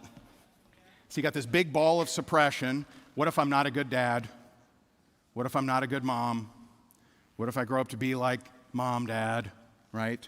What if they don't want to learn from me? What if they don't love me? What if he betrays me? What if I go broke? What will they say? How will they laugh at me? And you're putting, I'm abundant, on top of this ball of suppression. The suppression is taking up more of your time than what you're painting on it. So it's actually expression that actually frees you. No one talks about this. Expression of that thing you're afraid of. Now, I'm not saying stay there, right? So you do the polarization. There's a polarization technique we teach, right? Anyway, and so we go up there, I come back, and I now know that when you get rid of some of these energy chains, especially the stuff that you're suppressing, the things that you're negative about, etc., it opens up new things in your life. It opens up possibility. So had I seen that same network marketing presentation prior to repairing with my dad, I would not have joined it. I'm telling you. So these things that you're holding on to, you think they're not affecting you, they are affecting you.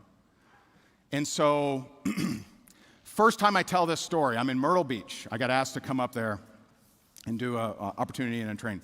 And so I'm up there and I share this story. First time ever, 2010 probably. Prior to that, I had never been vulnerable. I was always Superman. I'm awesome. Let me tell you all my accolades. Aren't you impressed? Right? That was me. I'm fighting for my self-worth. Look how worthy I am. Do you believe me now? Please believe me. I need you to believe me. That was me. Let me show you all my accolades. Let me show you how much money I got. Right? And so I'd never had this happen. I've since had it. It now happens almost every speech. It happened today. I just got this feeling. Talk about your dad. Like just like I'd never talked about my dad. I'd never shared this story. But I mean, it was like a hammer, man. I was like, talk about your dad. Like it just like a voice, pow. And so I'm just like, all right, I'm sure something. And so in the training, I share that story that I just shared with you. And afterwards, the guy that invited me up, Kenneth, he comes walking down the aisle, he's shaking. He's a big guy. He's like shaking, tears just running down his face. He says, I can't believe you just shared that story. I haven't talked to my dad in 17 years, and tomorrow I fly out for his funeral. And I'm like, damn. And so my first instinct especially back then, was beat myself up, right? What did I do wrong in this? Well, I could have told him last week. I could have shared this earlier, right? But then the lesson kicked in, and that is we need to be more vulnerable. We need to be willing to share our scars, right? Scars, not wounds, right? You gotta be careful sharing the wounds, but share the scars. We have to be as brave as the people who need us. There are people in this room right now, guarantee you, 100%, that have been sexually abused, men and women. You know, we did a reality show, and literally 50% of both men and women had been sexually abused as kids. There are people that need your strength. They need you to share that even though all this shit happened that I didn't deserve, I still was able to make something of my life.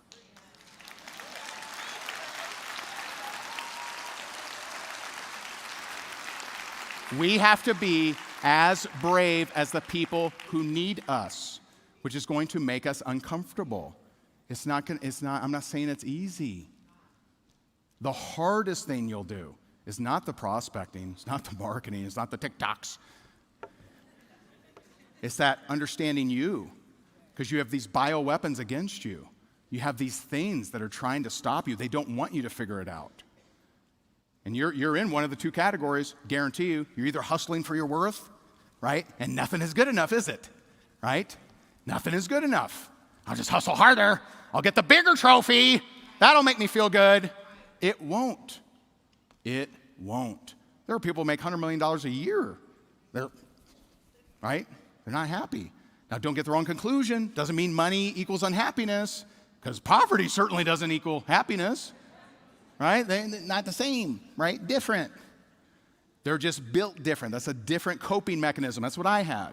Let me just hustle my face off. Maybe someone will make me feel good about myself. Never happened. That's why I couldn't accept, I couldn't accept compliments. I trained myself to, on the surface, accept them. Oh, thank you. Thank you. I really appreciate it. It looks genuine, right? Most of my life, I couldn't accept that because I thought so little of myself. You have a very unique opportunity. You have something that the average ordinary person could get into and could change their life with. It's up to you to do that. It's up to you. And it takes courage. And courage is something you can tap into. You can't tap into confidence. People are saying, once I'm more confident, you're not going to get confident. Confidence is something you have after you've been doing things for a long time. Courage is something you can step up into. And so, thank you. Thank you for having me. I appreciate you so very much. Thank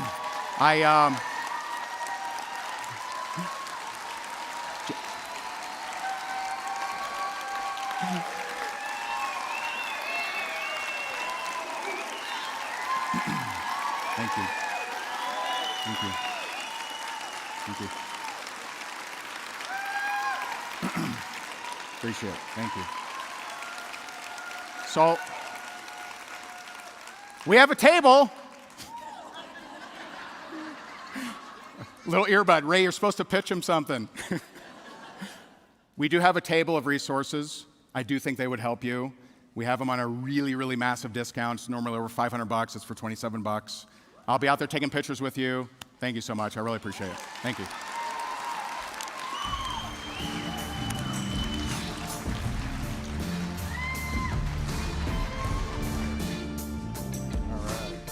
Ray Higdon, everybody!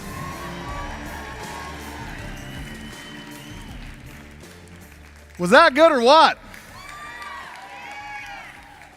So much amazing content. Thank you, Ray Higdon, for spending your Saturday evening with us here at the My Daily Choice Convention. Let's give him one more round of applause.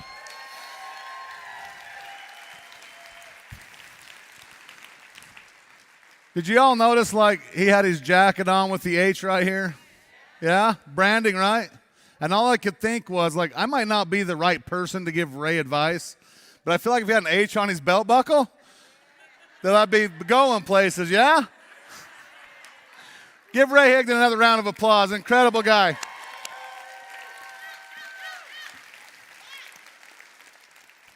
Okay, we're going to slow down to speed up here, and what we're going to do is I'm going to ask a couple of my very dear friends to come out and help me on the stage for just a minute. And I want you guys all to help me bring up not just Josh Weigel, who's our CEO and founder, but our COO, Kathleen Earle, who is responsible literally for everything happening this weekend. And everything's going to happen Monday, Tuesday, Wednesday, Thursday, Friday, Saturday, Sunday, the rest of our lives. Our COO, Kathleen Earle. So help me bring out Josh and Kathleen to the stage right now. Big round of applause.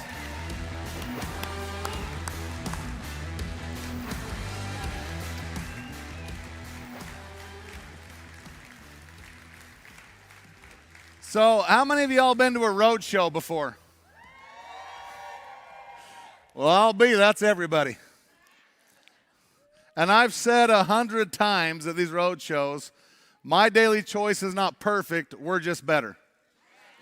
And we had a small communication error earlier, and we're going to fix that right now because something happened with rank recognition, and we're going to fix this because the rank and the recognition and our brand new multi-million-dollar earner awards. How many's going to get a multi-million-dollar earner award? And it would not be right to not finish this convention without doing this correctly.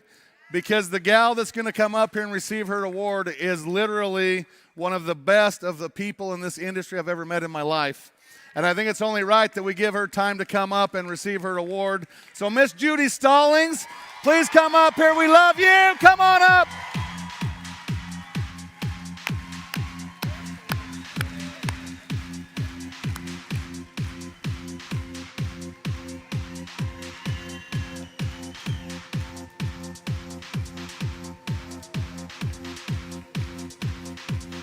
You're so, oh, I love you.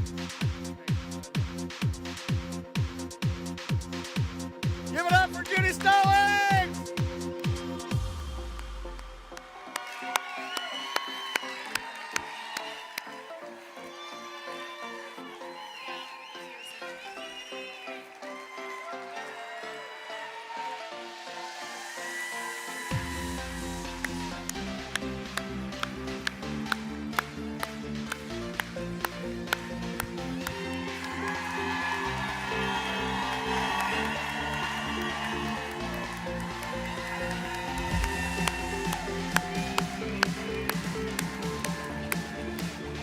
Thank you.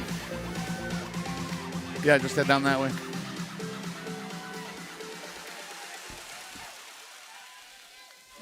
All right. So, the last few days, we've launched Body Melt. We've welcomed the Beyond family to My Daily Choice. Let's see what else happened. Cosmecology happened. We might have a favorite. CoinZoom's now live. But I kind of feel like I've attended every event My Daily Choice has ever done. And there's one thing left to do.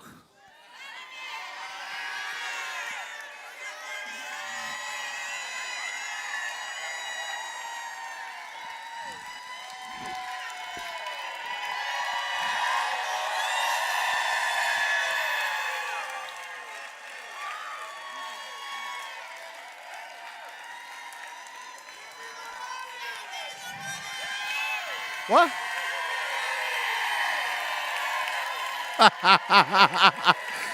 Oh, now you're all awake. Now you're all awake.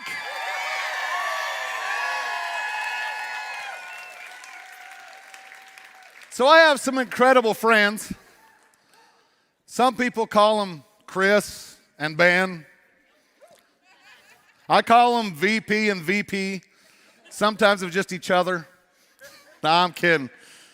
Who's ready for a giveaway? Did I say a giveaway? How about all the giveaways? Well, ladies and gentlemen, it is time for you to all meet my friends, the Money Men!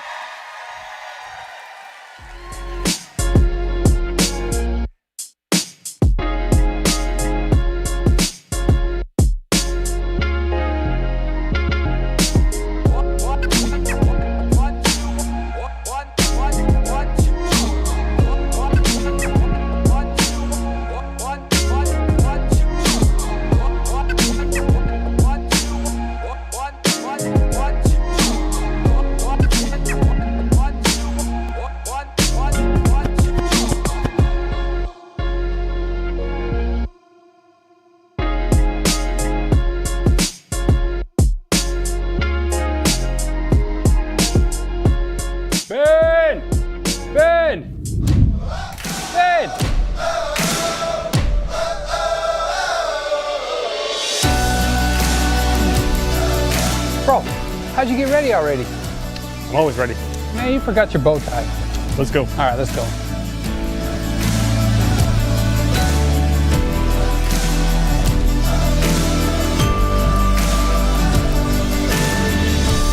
Let's give away some money.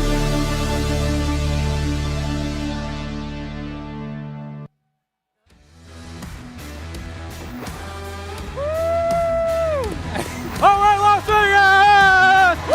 Money! Money! Welcome Welcome, Money Men 2021! Woo! Hey!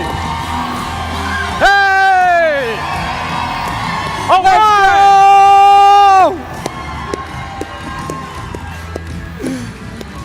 All right, all right. Hey, it's that time. You all know what time it is. It's time for the Money Man. Woo! All right, so this time we got Money Men with a twist. We're going to do things a little bit different this time because not only are we giving away free money, we're also giving away free product. So it's going to be some good stuff, right? We're diversifying our portfolio of products. So first up, you know, we talked about it yesterday, cosmecology. How many of you filled out those cards? There we go. Right, so we had asked you guys to be creative and talk about the things you would do to grow your cosmecology business. And we were going to judge based on creativity and potential to grow the business. We pulled all-nighters, and when we say we actually mean marketing. So Amy, who was on stage, we read every single card. And they were all very, very good. And some of the cards were good enough we started showing to other people. We put together the top 10 cards of people whose ideas we thought were the best, and those are the cards we have in front of you right now. All right, all right. So remember, mouse in the house, we'll give you 5 seconds. We want to make sure that when we call your name, stand up, make some noise. You can go to stage right, you can go to stage left. If you're not here, we'll go through to the next card. So pay attention as we call your names. Ben, kick us off with our first winner of Cosmecology. All right, and when you guys bring your badge so we know who's who, the first winner of the Cosmecology set, Joni Deppies. Joni Deppies. Joni, come on up, Joni. Right around here to the stairs. There she is.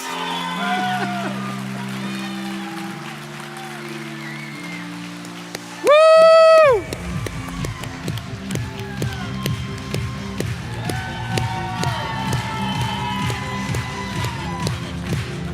Come on, let's get a picture. Over here. Hey, Ben, just jump in front. Here, let's go get both. Right in the front and the center. That's better, right? There we go. Hello, hello. 2 money men for the price of one. All right. Thank you, Joni. Perfect. Thank you, thank you. All right, next up.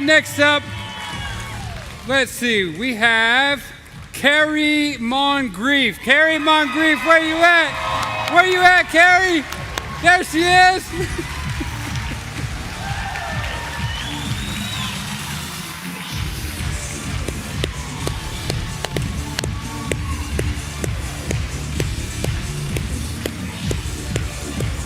Let's go, Carrie. Woo! All right, Carrie. Come on over for our photo. Here, congratulations. Jump in for Congratulations. Awesome. Perfect. Thank you. All right, Ben, call up our next winner. Let's go. We still got 8 more Cosmecology sets to give away. Call it out, Ben. Next up, we got the wonderful Tamara Bryant. Tamara Bryant. Tamara Bryant, I do not see you. I don't see her. Is there a Tamara Bryant in the building? There she is.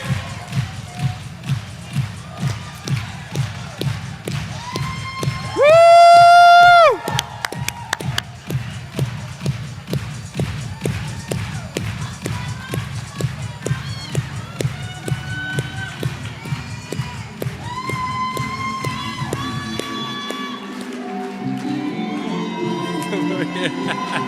Congratulations, we'll do a group photo right here. Here's our photographer, this handsome individual right here.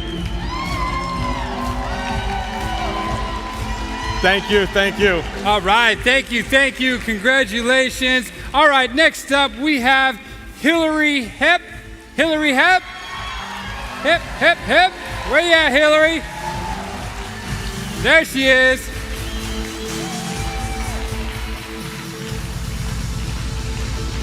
Hillary!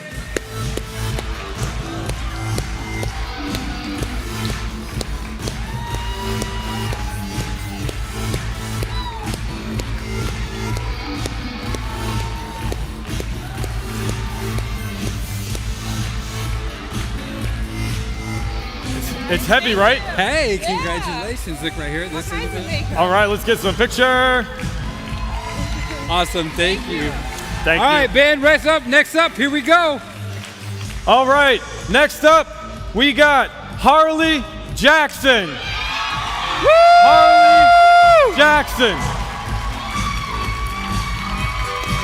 Hello, Harley.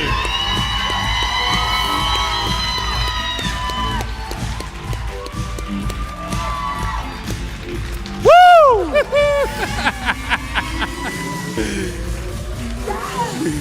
All right, look right here. Here.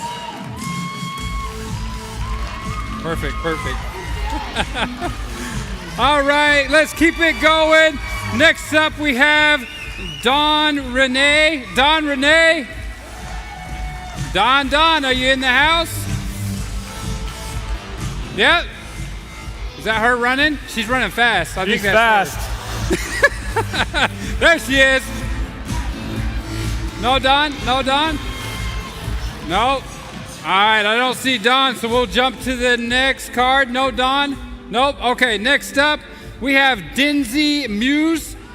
Dinzy Muse? Is she over here? Oh, okay, we got two. All right, good. Dinzy!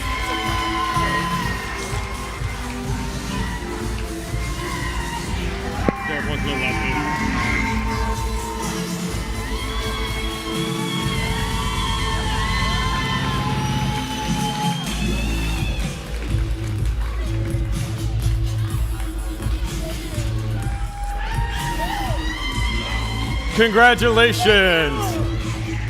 All right, right here, photo.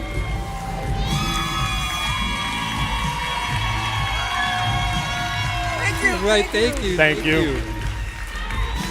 All right, and we did have Dinzy here. She's here. And she's here. She's here. It's better than never.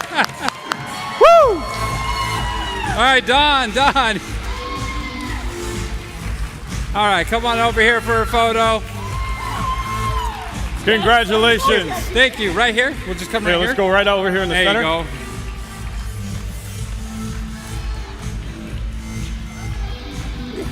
Perfect. Thank you. All right, Ben, next up. All right, we got two more to go. And just a reminder, winning the cosmicology does not exempt you from winning the money afterwards. A lot of happy people.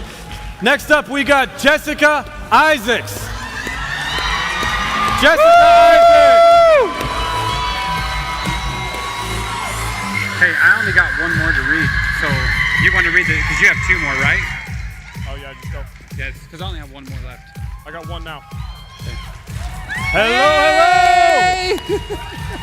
Right here. Perfect. Thank you. Thank you so much. Congratulations. All right, Ben, how many more do you got? You got one or two left? You got one or two? I got one more. You got one, I got one left too. All right, here we go. Two more left on cosmicology. This person, I know who this person is. Where's she at? I always can recognize her by her ears. Oh, there she is! Tina Joy Carroll! Tina Joy Carroll!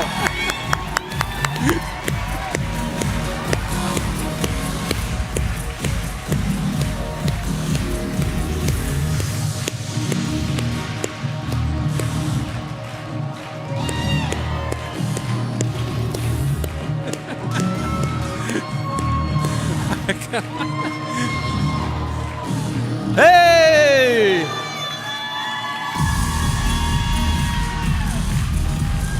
Perfect. Thank you. Thank you, Tina. All right, last up for cosmicology. Who do we got, Ben? Last but not least, we have the wonderful Daisy the Fairy Tink. Daisy the Fairy Tink. That whole name better be on your name badge.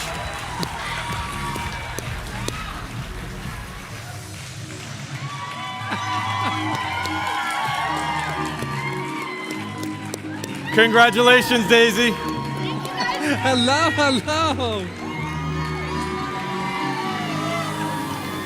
Perfect. Thank you.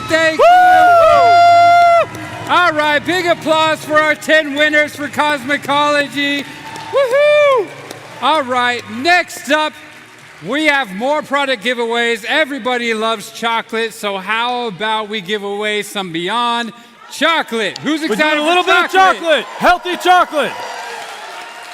All right, we got 5 individuals that we're going to have lucky winners for chocolate. We're going to go ahead and spin them up here. Ben, you want to kick us off with one of our chocolate winners? I First up? do, sir. And here we go, round and round. That's good, that's good. We're good. We're good. Well jostled. All right, who's up first? First winner beyond chocolate, we have Jennifer Lord de la Cruz. Jennifer! Jennifer Where's Lord de la Cruz.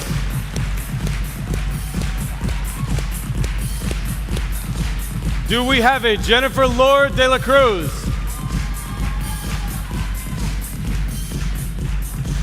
Is that Jennifer? Oh, I think there, Jennifer's over here. There we go, chocolate.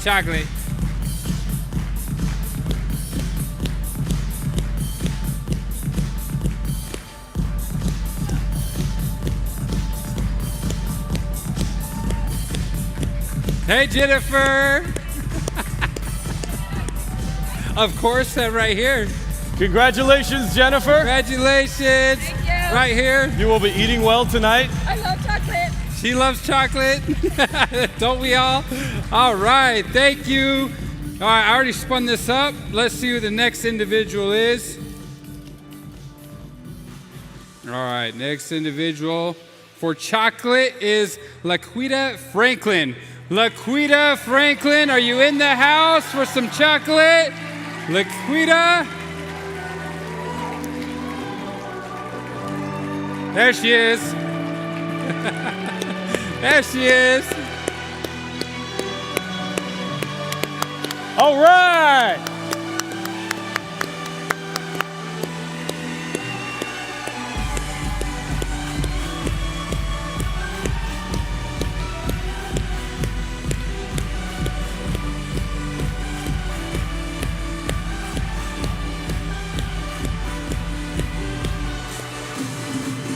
Hello, hello. Come on in. Hello, hello. All right. Right here. Perfect. Thank you. Thank you and congratulations. All right. Next up, we have 3 more giveaways for the Beyond Chocolate. Who's next? We got a few more to go. Winner is Wayne Whitaker. Wayne Whitaker. Wayne Whitaker. Right front center. Congratulations, Wayne.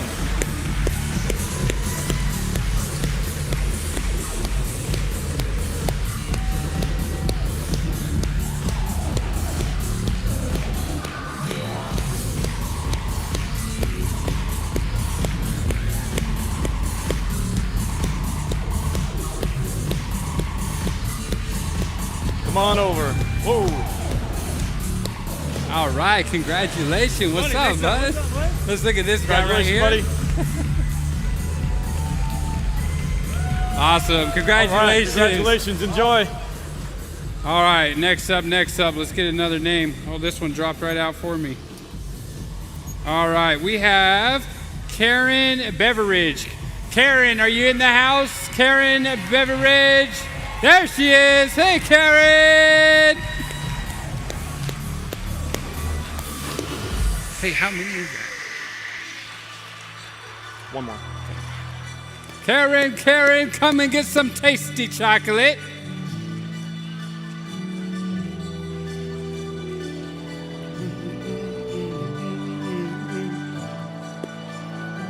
All right, make some noise for Karen as she gets some made it yummy, past security. tasty chocolate. Come on over here for a photo. Hey, congratulations. Thank you. Congratulations. Thank you. Look right here at this handsome fellow. There we go. Perfect. All right, Thank you. enjoy, Congratulations.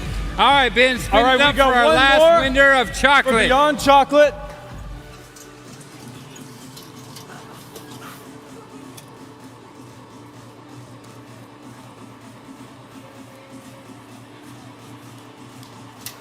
All right, last winner of Beyond Chocolate is Destiny Padilla. Destiny. Destiny, come on up. You get some chocolate tonight.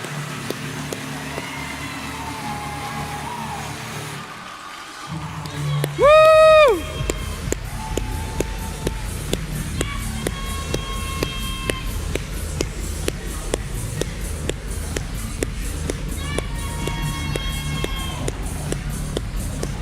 Hello, let's go. All There right. you go. Woo! Awesome, thank Congratulations, you. Destiny. All right, so we've had some amazing testimonials earlier this week about Body Melt. I know it's a hot product. Everybody's talking about it. Everybody's loving it. And we've seen some amazing results. Trey and Yuritsa right here representing. So we are going to give away 5 Body Melt packs. Let's give away some Body Melt. Ben, you want to spin us up and kick us off on the first winner for Body Melt? Full set, 1 Full month set. supply of Body Melt. All right. Not allowed the returning winner. it if you've already bought one. The first winner is going to be Miss Tracy Harris. Tracy Harris. Tracy Where you at, Tracy? Harris. Woo!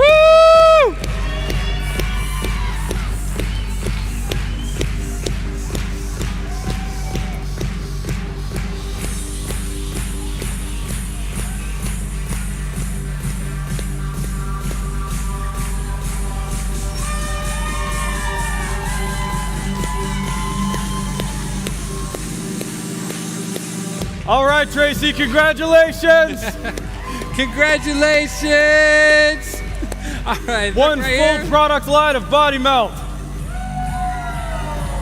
Woohoo! Thank Enjoy.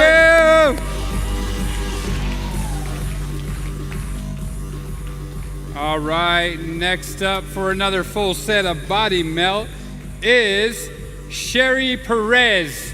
Sherry Perez, where you at? Where you at, Sherry? There she is.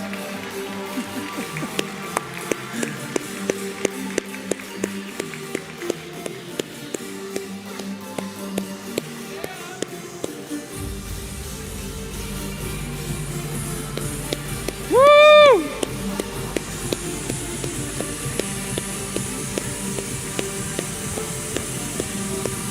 Awesome. Come on over here. Congratulations. All right. All right, right here. Woo! Congratulations, Sherry. All right, we still got 3 more Body Melts. Spin it up, Ben.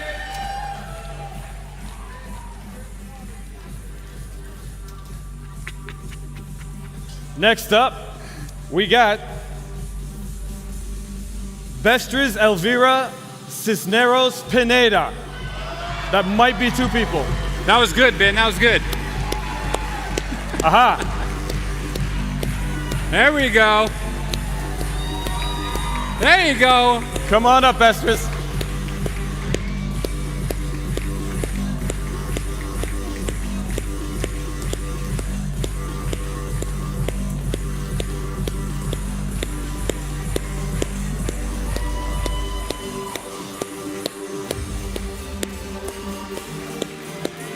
Woohoo! All right. Congratulations.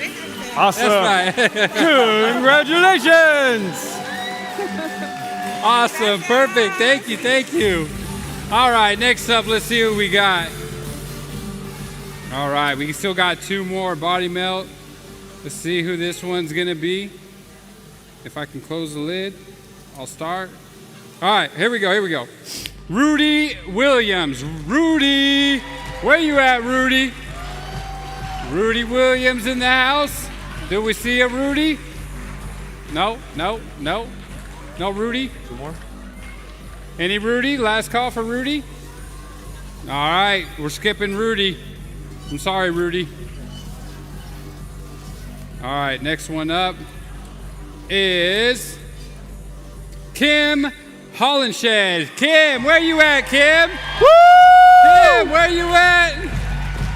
There you go. Congratulations, Kim. Woohoo! You got one more and that's it, right? Got one more.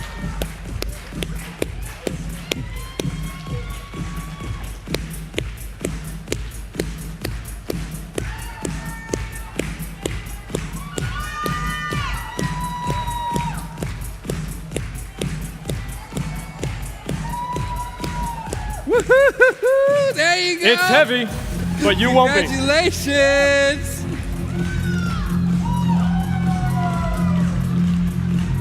All right. Thank you. Congratulations. Yeah, right? You got one more Testing body us melt out. set. And the final body melt set is going to All right, last up, we have one Tracy Freetag. Tracy. Freetag. Where's the Tracy?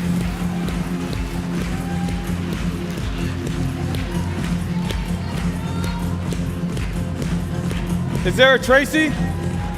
There she is. She's coming. Congratulations, Come here. Tracy. Hey, Tracy.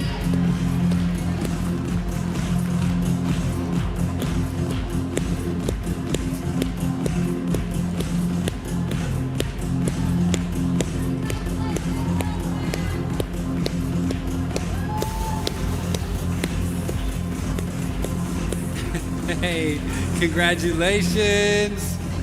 Congratulations. We got you right here. Woo! All right, perfect. All right. All right, That's so that all the was body our melt. last one, Is right? that all we got for prizes? That's all we got for Is prizes. it the product men now? What does everybody want? Is it Wait, that I didn't time? hear it over here. What does everybody want? Money! All right. We got any of that? No, not for you. All right. Hey, so the winners of, what was it? Body Melt and Beyond, we're going to put your names back in, so don't worry when we do crash drawing. Man of my word, I got them all you're not here. gonna I'm putting miss them out. back in. We'll put your names back in. Make sure you can have a chance to win some money. All right.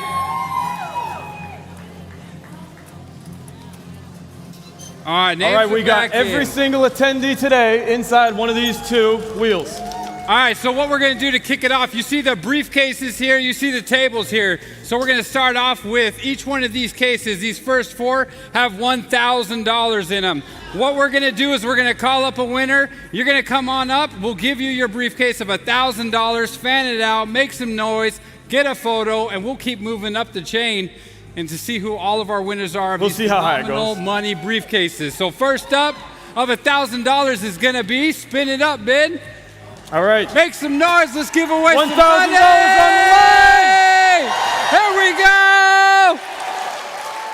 $1,000 goes to. We got $1,000 for Don Baracco. Woo! Don Where you Baracco. at, Don? $1,000. That's why you make noise, ladies and gentlemen. Loudest side, first picked. Woo!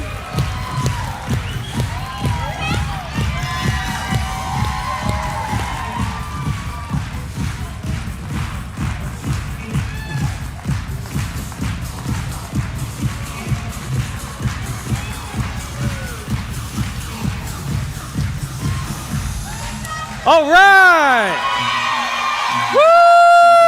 Congratulations. All right. Let's give it up All right, $1,000. for $1,000. Go ahead and take that envelope. Have a look at all the cash and show off everybody the $1,000. Hey, let me take that envelope from you. Right? It's a lot of money in there. Heavy. There you go. All right, let's fan it up for the camera. $1,000. Woo! Woo! Congratulations. You can come right on this way. We'll get you All some right, security next on up, the way let's out. keep it going.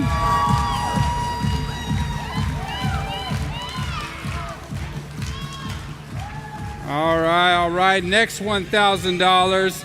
We have Tamaka Miwa.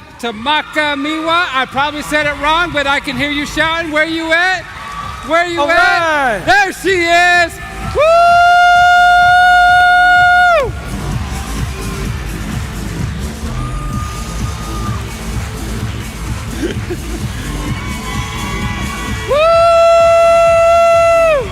Congratulations! There's your golden envelope. Take that out.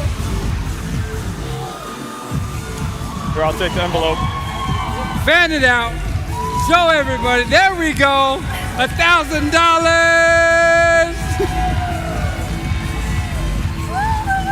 Yes. All yes, right, congratulations.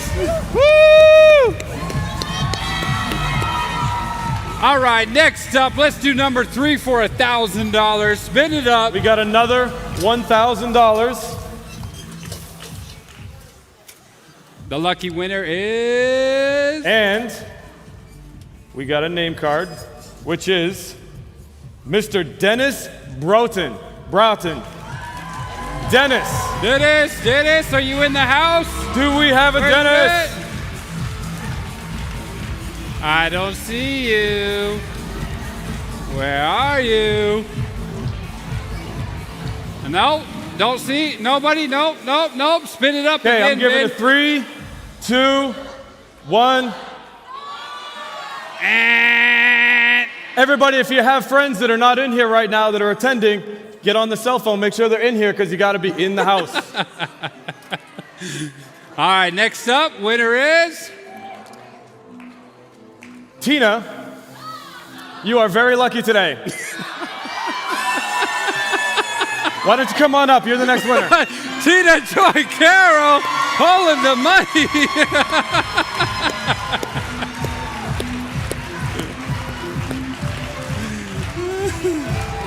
What? Make some noise. Tina, you better hit the casinos.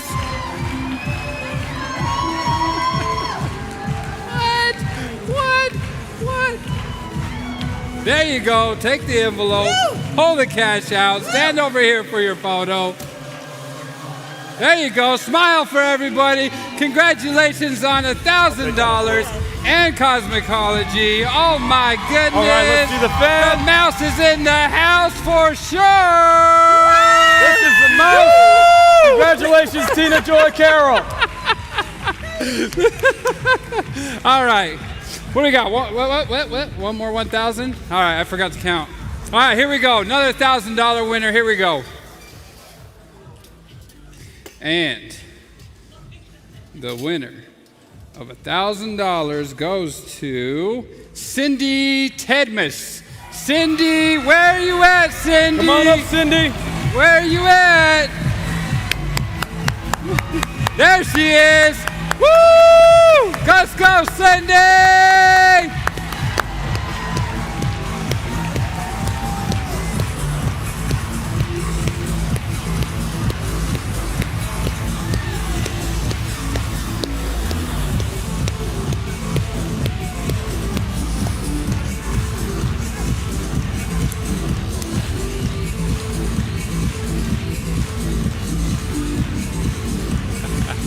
All right. Make some noise for Cindy! Congratulations, All right, Cindy. Cindy, go ahead and take the envelope, pull out the cash, show it to the crowd. Thank you. Those are real, I promise. All right, $1,000. Congratulations, Cindy. We're good, thank you. That's right. All right, that's all we got for 1,000. What do we got next? What we have next is 3 $1,500 winners coming up next. $1,500. $1,500. Who's our lucky 1,500? Let's Kick go ahead. us off, Ben. Find Here out. we go. Who do we got? Say what? All right, the name is? The name is Jenna Bodeker. What? Woo! Let's go!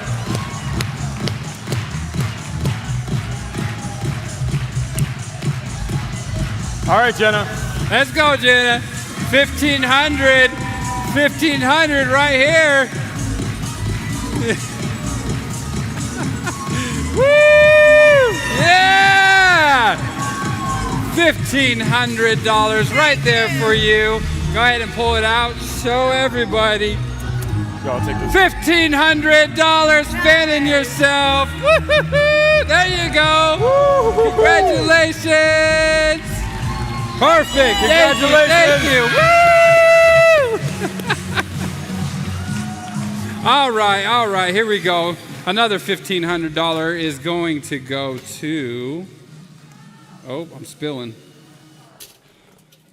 Let's see who this one's going to. All right, $1,500 is going to John Nathaniel. John Nathaniel, are you in There the he house?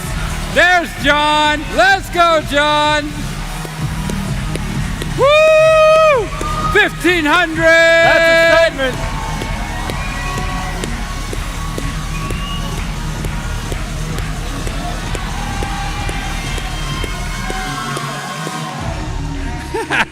There you go, John. Yeah. What's up, bro? That's good. All right, you That's ready? good. There's your 1,500. There you go, buddy. All right, John. There you go. Woo! All right, let's show the camera. There we go. Woo! Yeah. Money. Jonathan Nathaniel, $1,500. Get it. There you go. Congratulations. Throw that one on the floor. One more 1,500. One more. All right, one more 1,500. Let's spin it up again. I got the spin, Ben. You get the case. All right, here we go. Who's our next lucky winner? It's right here. All right, $1,500 is gonna go to Regina Parker. Regina Parker, where you at, Regina? Come on up, Regina. Let's go!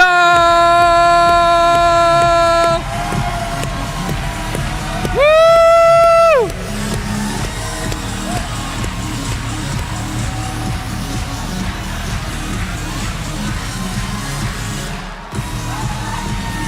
Woo-hoo-hoo! All right. Yeah, Regina! Oh, somebody call the police! We got Regina on stage!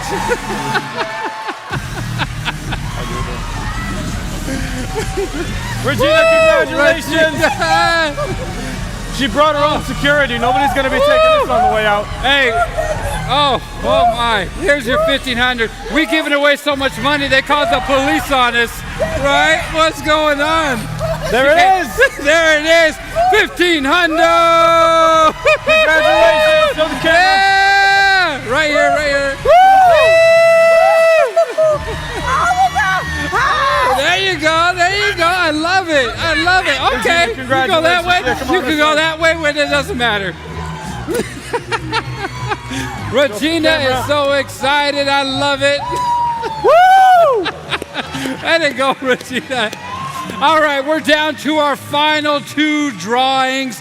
Each one of those is $2,500. $2,500. Who's going to be the lucky winner? I'll kick it off this time, Ben. $2,500.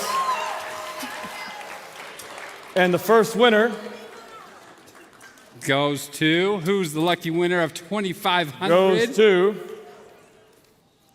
Gladys Del Cid. Gladys. What? Where are you at? Gladys Where are you Del at? Cid, are you in the house? Where are you at? There she is, everybody. There she is. Woo! She running.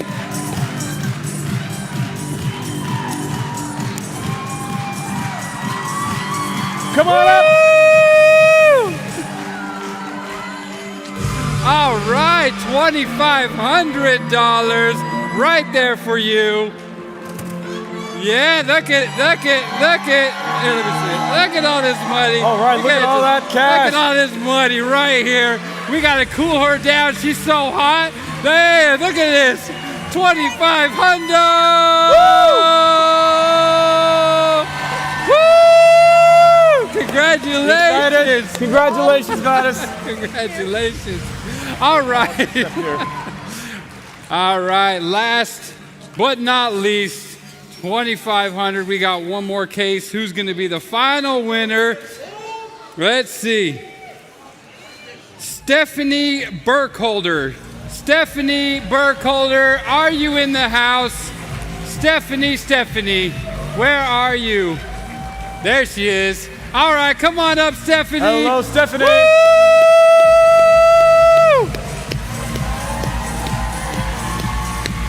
Yeah. Congrats.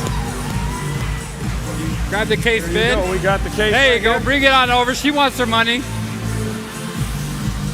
$2,500. There's Go another one ahead in and there. come over here. We'll stand right in front. Right here. There you go. Fan it out. $2,500. Yeah! Love it. Woo! There we go. Congratulations. Come on Money, up. money, money. All right, 10 Cosmecology, 5 Body Melt, 5 Beyond Chocolates, money, money, money. Oh, Whoa. we're not done yet. Make some noise. What is Get this? on your feet. We're not done yet. Let's make some noise for the Josh. Way to go. Oh, what do we got here? All right, this is a surprise from Josh. Josh, what do we got? $5,000. Oh my goodness. $5,000. All right, so we got one more giveaway. Let me spin it up for this $5,000 giveaway from the phenomenal Josh Zuego. Wasn't good enough. Let's give it more.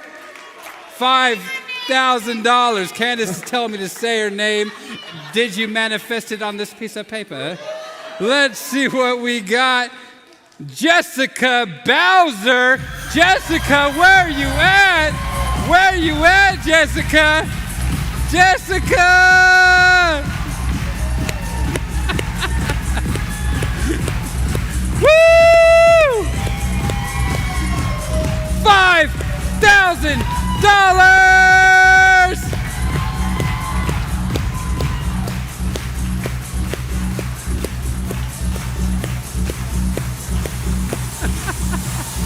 Jessica! Yeah! $5,000 Congratulations, Jessica. Luego!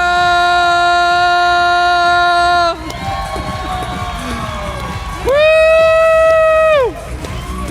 Love Guys, it. this is Josh's money. Let's all say thank you, Josh.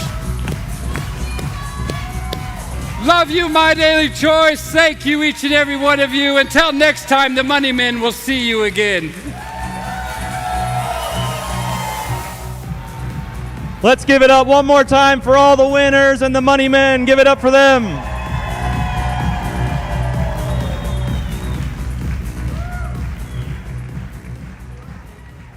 Do you guys think this is like the best event that we've had? Raise your hand if you've been at several My Daily Choice conventions. Is this not the best one? Should we do more of them? Should we make them bigger and more epic? It's like kind of hard to top each year, you know? We are going to do it. I just want to say a couple things. It's been an amazing couple days with you guys. I really feel like this has been one of the most impactful events that we've done as a company for a lot of reasons. You heard me say the first day in my State of the Union that the purpose of convention is a couple things. One of them was building belief, right? Can we all agree that our belief is at an all-time high, right? Like, I'm sure some of you that came here, maybe you were unsure, maybe 2021 wasn't quite your year. Your belief capital is now through the roof. All the new products, the new brands, all the new business enhancements, all the amazing training and speaking, your belief's at an all-time high. Also connecting, right? Connecting with your team, connecting with people outside your team, connecting with the company. Those were two big things that we wanted to accomplish with this event, and it was crazy because it's been like years since we've been able to have a live event. I'm so happy live events are back. Telling you what, live events are our jam. We know how to throw some events. So as we look towards the future, that's going to be our goal, is continuing to put on events, being able to connect with our leadership, and help you guys drive your business to the moon. But I need something from you. Okay, listen. Your belief is at an all-time high, but don't go home and act like you forgot what happened here. Okay? Poof, gone. Had a great time. See you guys next year. Don't do that. So I need you guys to make a choice. I need you guys to make a decision.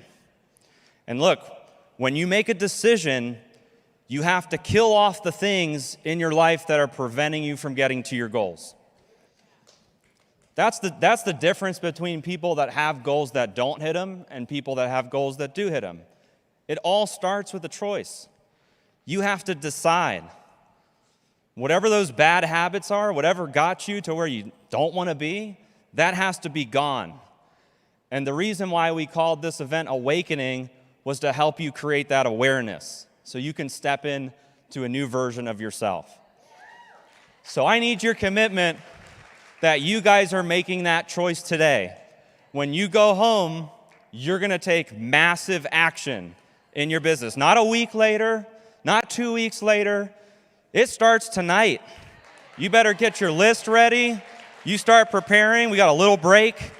You better start writing names down, getting your list ready, getting your teams ready, because it all starts now after this event. It's game time. This was like the hype, but it's game time after this event. Also, Mastermind. You got to get to Mastermind. If you're trying to be a top leader in this company, you're trying to hit super affiliate, these big ranks, you have to be here at these events. These events are life-changing. That's the reason why we put these events on, is to create such awareness, impact, change your business, change your life. But you have to be there. You guys know the qualifications. We've been emailing out like a gazillion times, posting on social media. Look at those qualifications real good. Get your game plan ready and get there to Mastermind. I just want to say I'm grateful. I want to thank all of you guys for attending. I want to thank especially the home office. Our employees been working 3 days, long hours, putting this crazy event on for you guys. And I want to show you guys what the last couple of days has looked like. So let's take a look at a little recap. Yeah. No fear. Yeah. King. Yeah. No fear. Only fight. I'm fearless. It's only right. My head's up. I stay strong. Forever young. May you live long. With perseverance, hold on and stand tall. Never back down with my back against the wall. I'm an overcomer, I overcame it, y'all. I conquered every mountain, I've been through it all. Yeah, I've been through it all. I'm fearless. Nothing can ever hold me back. Nothing. I am unstoppable. I'm unstoppable. I'm fearless. Yeah.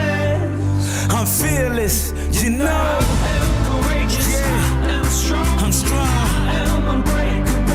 I am. I am fearless. Yeah, I'm fearless. I am fearless. Yeah, I'm fearless. I am fearless. I am fearless. You know, I am fearless. You know, I am fearless. You can't stop me. You gotta get up and go get it. You gotta want it from the soul, you gotta feel it. You gotta seize it every moment, every minute, every time you get a chance, you gotta live it. Handle your business. I'm never scared with no fear, I'm well aware. I stay ready, I'm well prepared. I risk it all for the cause, take a risk and put it all on the line. I'm fearless. Yeah, I'm fearless. I'm fearless. Nothing can ever hold me back. Nothing. I am unstoppable. I'm unstoppable. I am fearless. I'm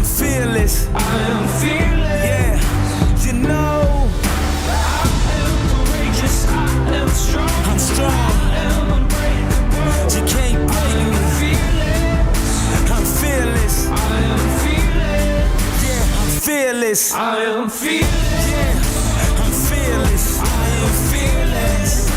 You know, I am fearless. you know, I am fearless.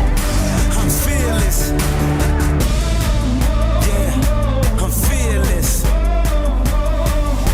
I'm fearless. Nothing can ever hold me back. Nothing. I am unstoppable. I'm unstoppable. Fearless. I'm fearless. I am Yeah, fearless. I'm fearless. You know, I am courageous. Yeah. I am strong. I'm strong. I am unbreakable. I I am. am fearless. Yeah, I'm fearless. I am fearless. Yeah, I'm fearless. I am fearless. I am fearless. We are fearless. I am fearless. I am fearless. I am fearless. We are fearless. I am fearless. We are fearless. Fearless.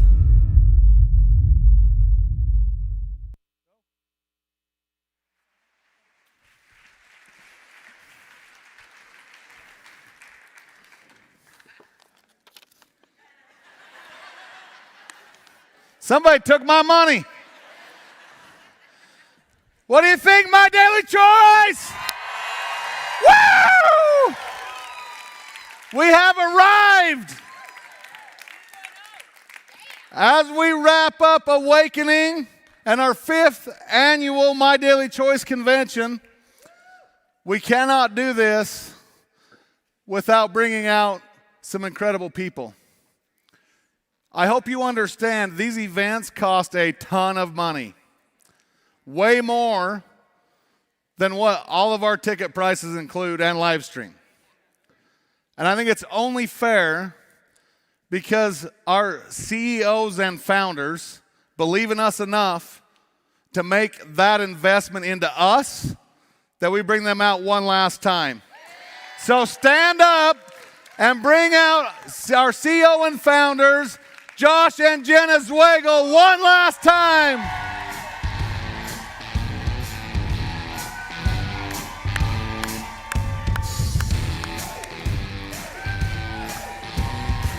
Now, make some noise!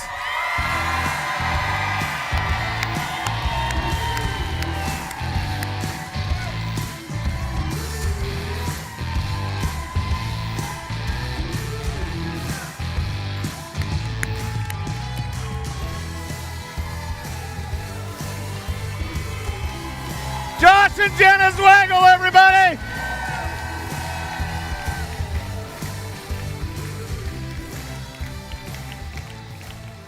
It is rare to find people that believe in you more than you do.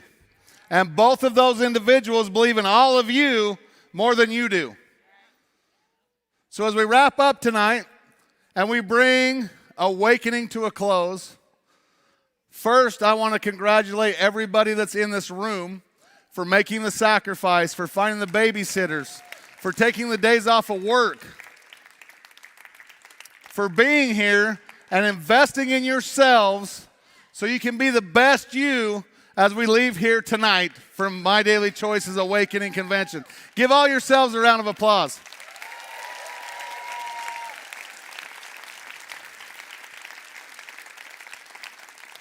So what did we learn?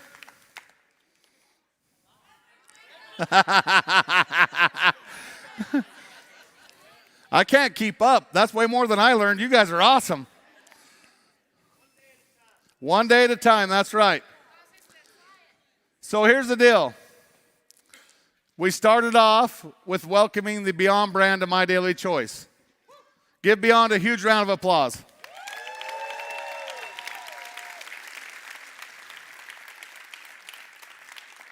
Then we learned about what I hope is my next favorite brand, Body Melt.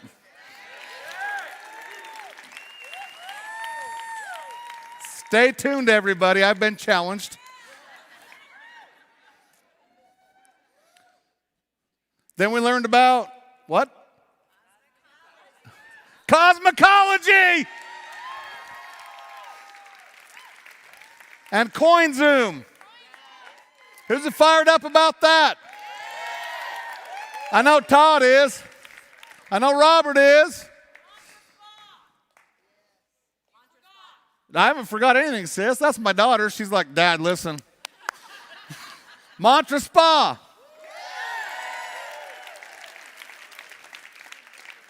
What about Ray Higdon? What? What a cool dude, huh? So listen, here's the deal with Ray Higdon. Here's what I love about him the most. I have been to so many of these events. I've brought up some of the best in this world. And Ray Higdon leaves the stage and didn't even promote anything. So I'm going to do it for him. If you're on live stream back there, higdongroup.com/MDC. There's a ton of cool things for you to learn and to use in your network marketing journey. If you're in this room, guess what? I just talked to him 5 seconds ago. He said, let everybody at My Daily Choice know I'm going to be right out there with the booth, and I want pictures with everybody, because that's Ray Higdon. Give Ray Higdon a huge round of applause.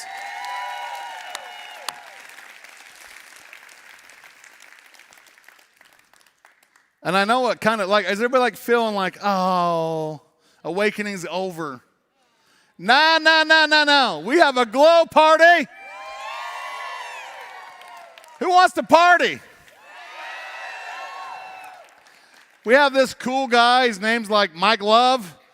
He's coming to hang out with us tonight. He's going to play for us. We're going to party and take out awakening with My Daily Choice taste, and we're going to have a lot of fun tonight. Who's with me? I don't have permission for this, but stay tuned. Something tonight's going to happen, and we're going to have some fun. And in true My Daily Choice fashion, and the Cannabis Cowboy fashion, there will be a cash bar. So come party and have fun. Who's ready to party and have some fun? We also, for the next hour and a half or so, it's like till 6. What time is it? Who's got a clock? Did somebody say 4:20? I'll be damned. I will be damned. So make sure, I told you earlier, this is your first or last opportunity to take advantage of the convention promotions for all of our new products back at the brand experience right behind these doors. How many of you raised your hand and said, I haven't bought yet, but I promise, Chris, I'm going to take one? No, that one's not right. There was like 87,000 of you that said that. And I said, don't lie to me. Do you guys remember this? Or just me? Just me? I think you're wrong, ma'am. Who won the $5,000 deal from Josh? It was echoing. I couldn't hear your name. What's your name? Jessica's buying drinks for everybody at the glow party. Is that okay with that? You okay with that, Jessica? I've bought drinks for this crowd before. $5,000 ain't going to cover it. Not even going to come close. So in closing, we talked about so many things the last few days. You guys have made the sacrifice. You've spent the money. You found the babysitters. You've taken the days off of work. You've invested in yourselves. Do you want the good news? It's already all done. Do you want the bad news? It only matters if you do something about it. Who's going to do something about it? We can bring the best speakers, the best products, the best compensation plan, which check, we have. But if you don't make a decision right now as you're sitting in this room on a Saturday night in Las Vegas, Nevada, and make a decision that you're sick and tired of being sick and tired, that you want to change and you want to make generational wealth for your family. That's a big word, 2 of them actually, generational wealth. You can do that here with My Daily Choice, but you have to make a decision. You can talk to 10,000 multimillionaires in the world and ask them, when did this happen for you? And they'll all tell you it happened with one decision. that I was done. I wanted something better than I had for my family, for my children.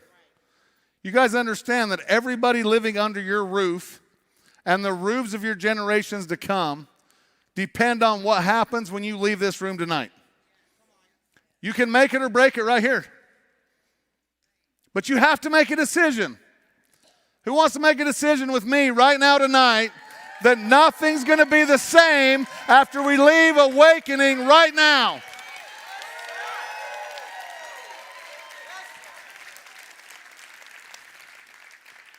So if nothing else happened over the last 3 days other than you woke up.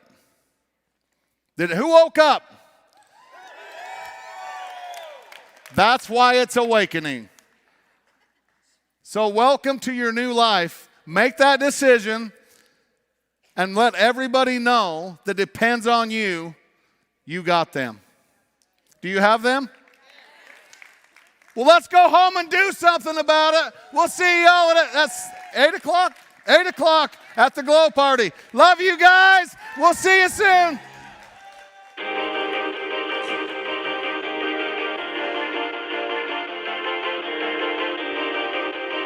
Oh man, what an incredible weekend. I hope you guys at home have had as much fun as we've had here. I got to tell you, I've had a great time hanging with you. I want to hit a few last points as we close out our final session together. First of all, if you weren't able to join us for our time with the Money Men, I know we switched some times around. It's not your fault, but I want to make sure that you guys know who won. Here are our 5 winners: Lisa Ann McLeod, Sandy Baker, Erica Folger, Jan McDonald, and Samantha, I'm going to say Shoemaker or Schumacher. One or the other. Samantha, you know who you are. Congratulations to all 5 of you on winning. Next, we want to give a shout out to our virtual 7-figure club affiliates. That's Sherilyn Morrison, Natalie Wood, and Karen Varnado. Congratulations. We just wanted to show you love since we're hanging out virtually. We wanted to give you double that exposure, double that recognition, and send our love to you. And of course, finally, our virtual Mega Million Club affiliate, Barb Miller. We love you. We see you. We can't wait till you can be a part of these events again down here with us so we can congratulate you in person. Hey, I hope you've had a wonderful time. I've had such a great time hanging with you guys. Thank you for all the love in the chat. We've been reading those messages all day long, and know that it's reciprocal, and I love you back. I'm Sean Patrick. It's been a pleasure hanging out with you. Have a great rest of your evening, rest of your weekend, and we'll see you at Mastermind in March. Good night, everybody.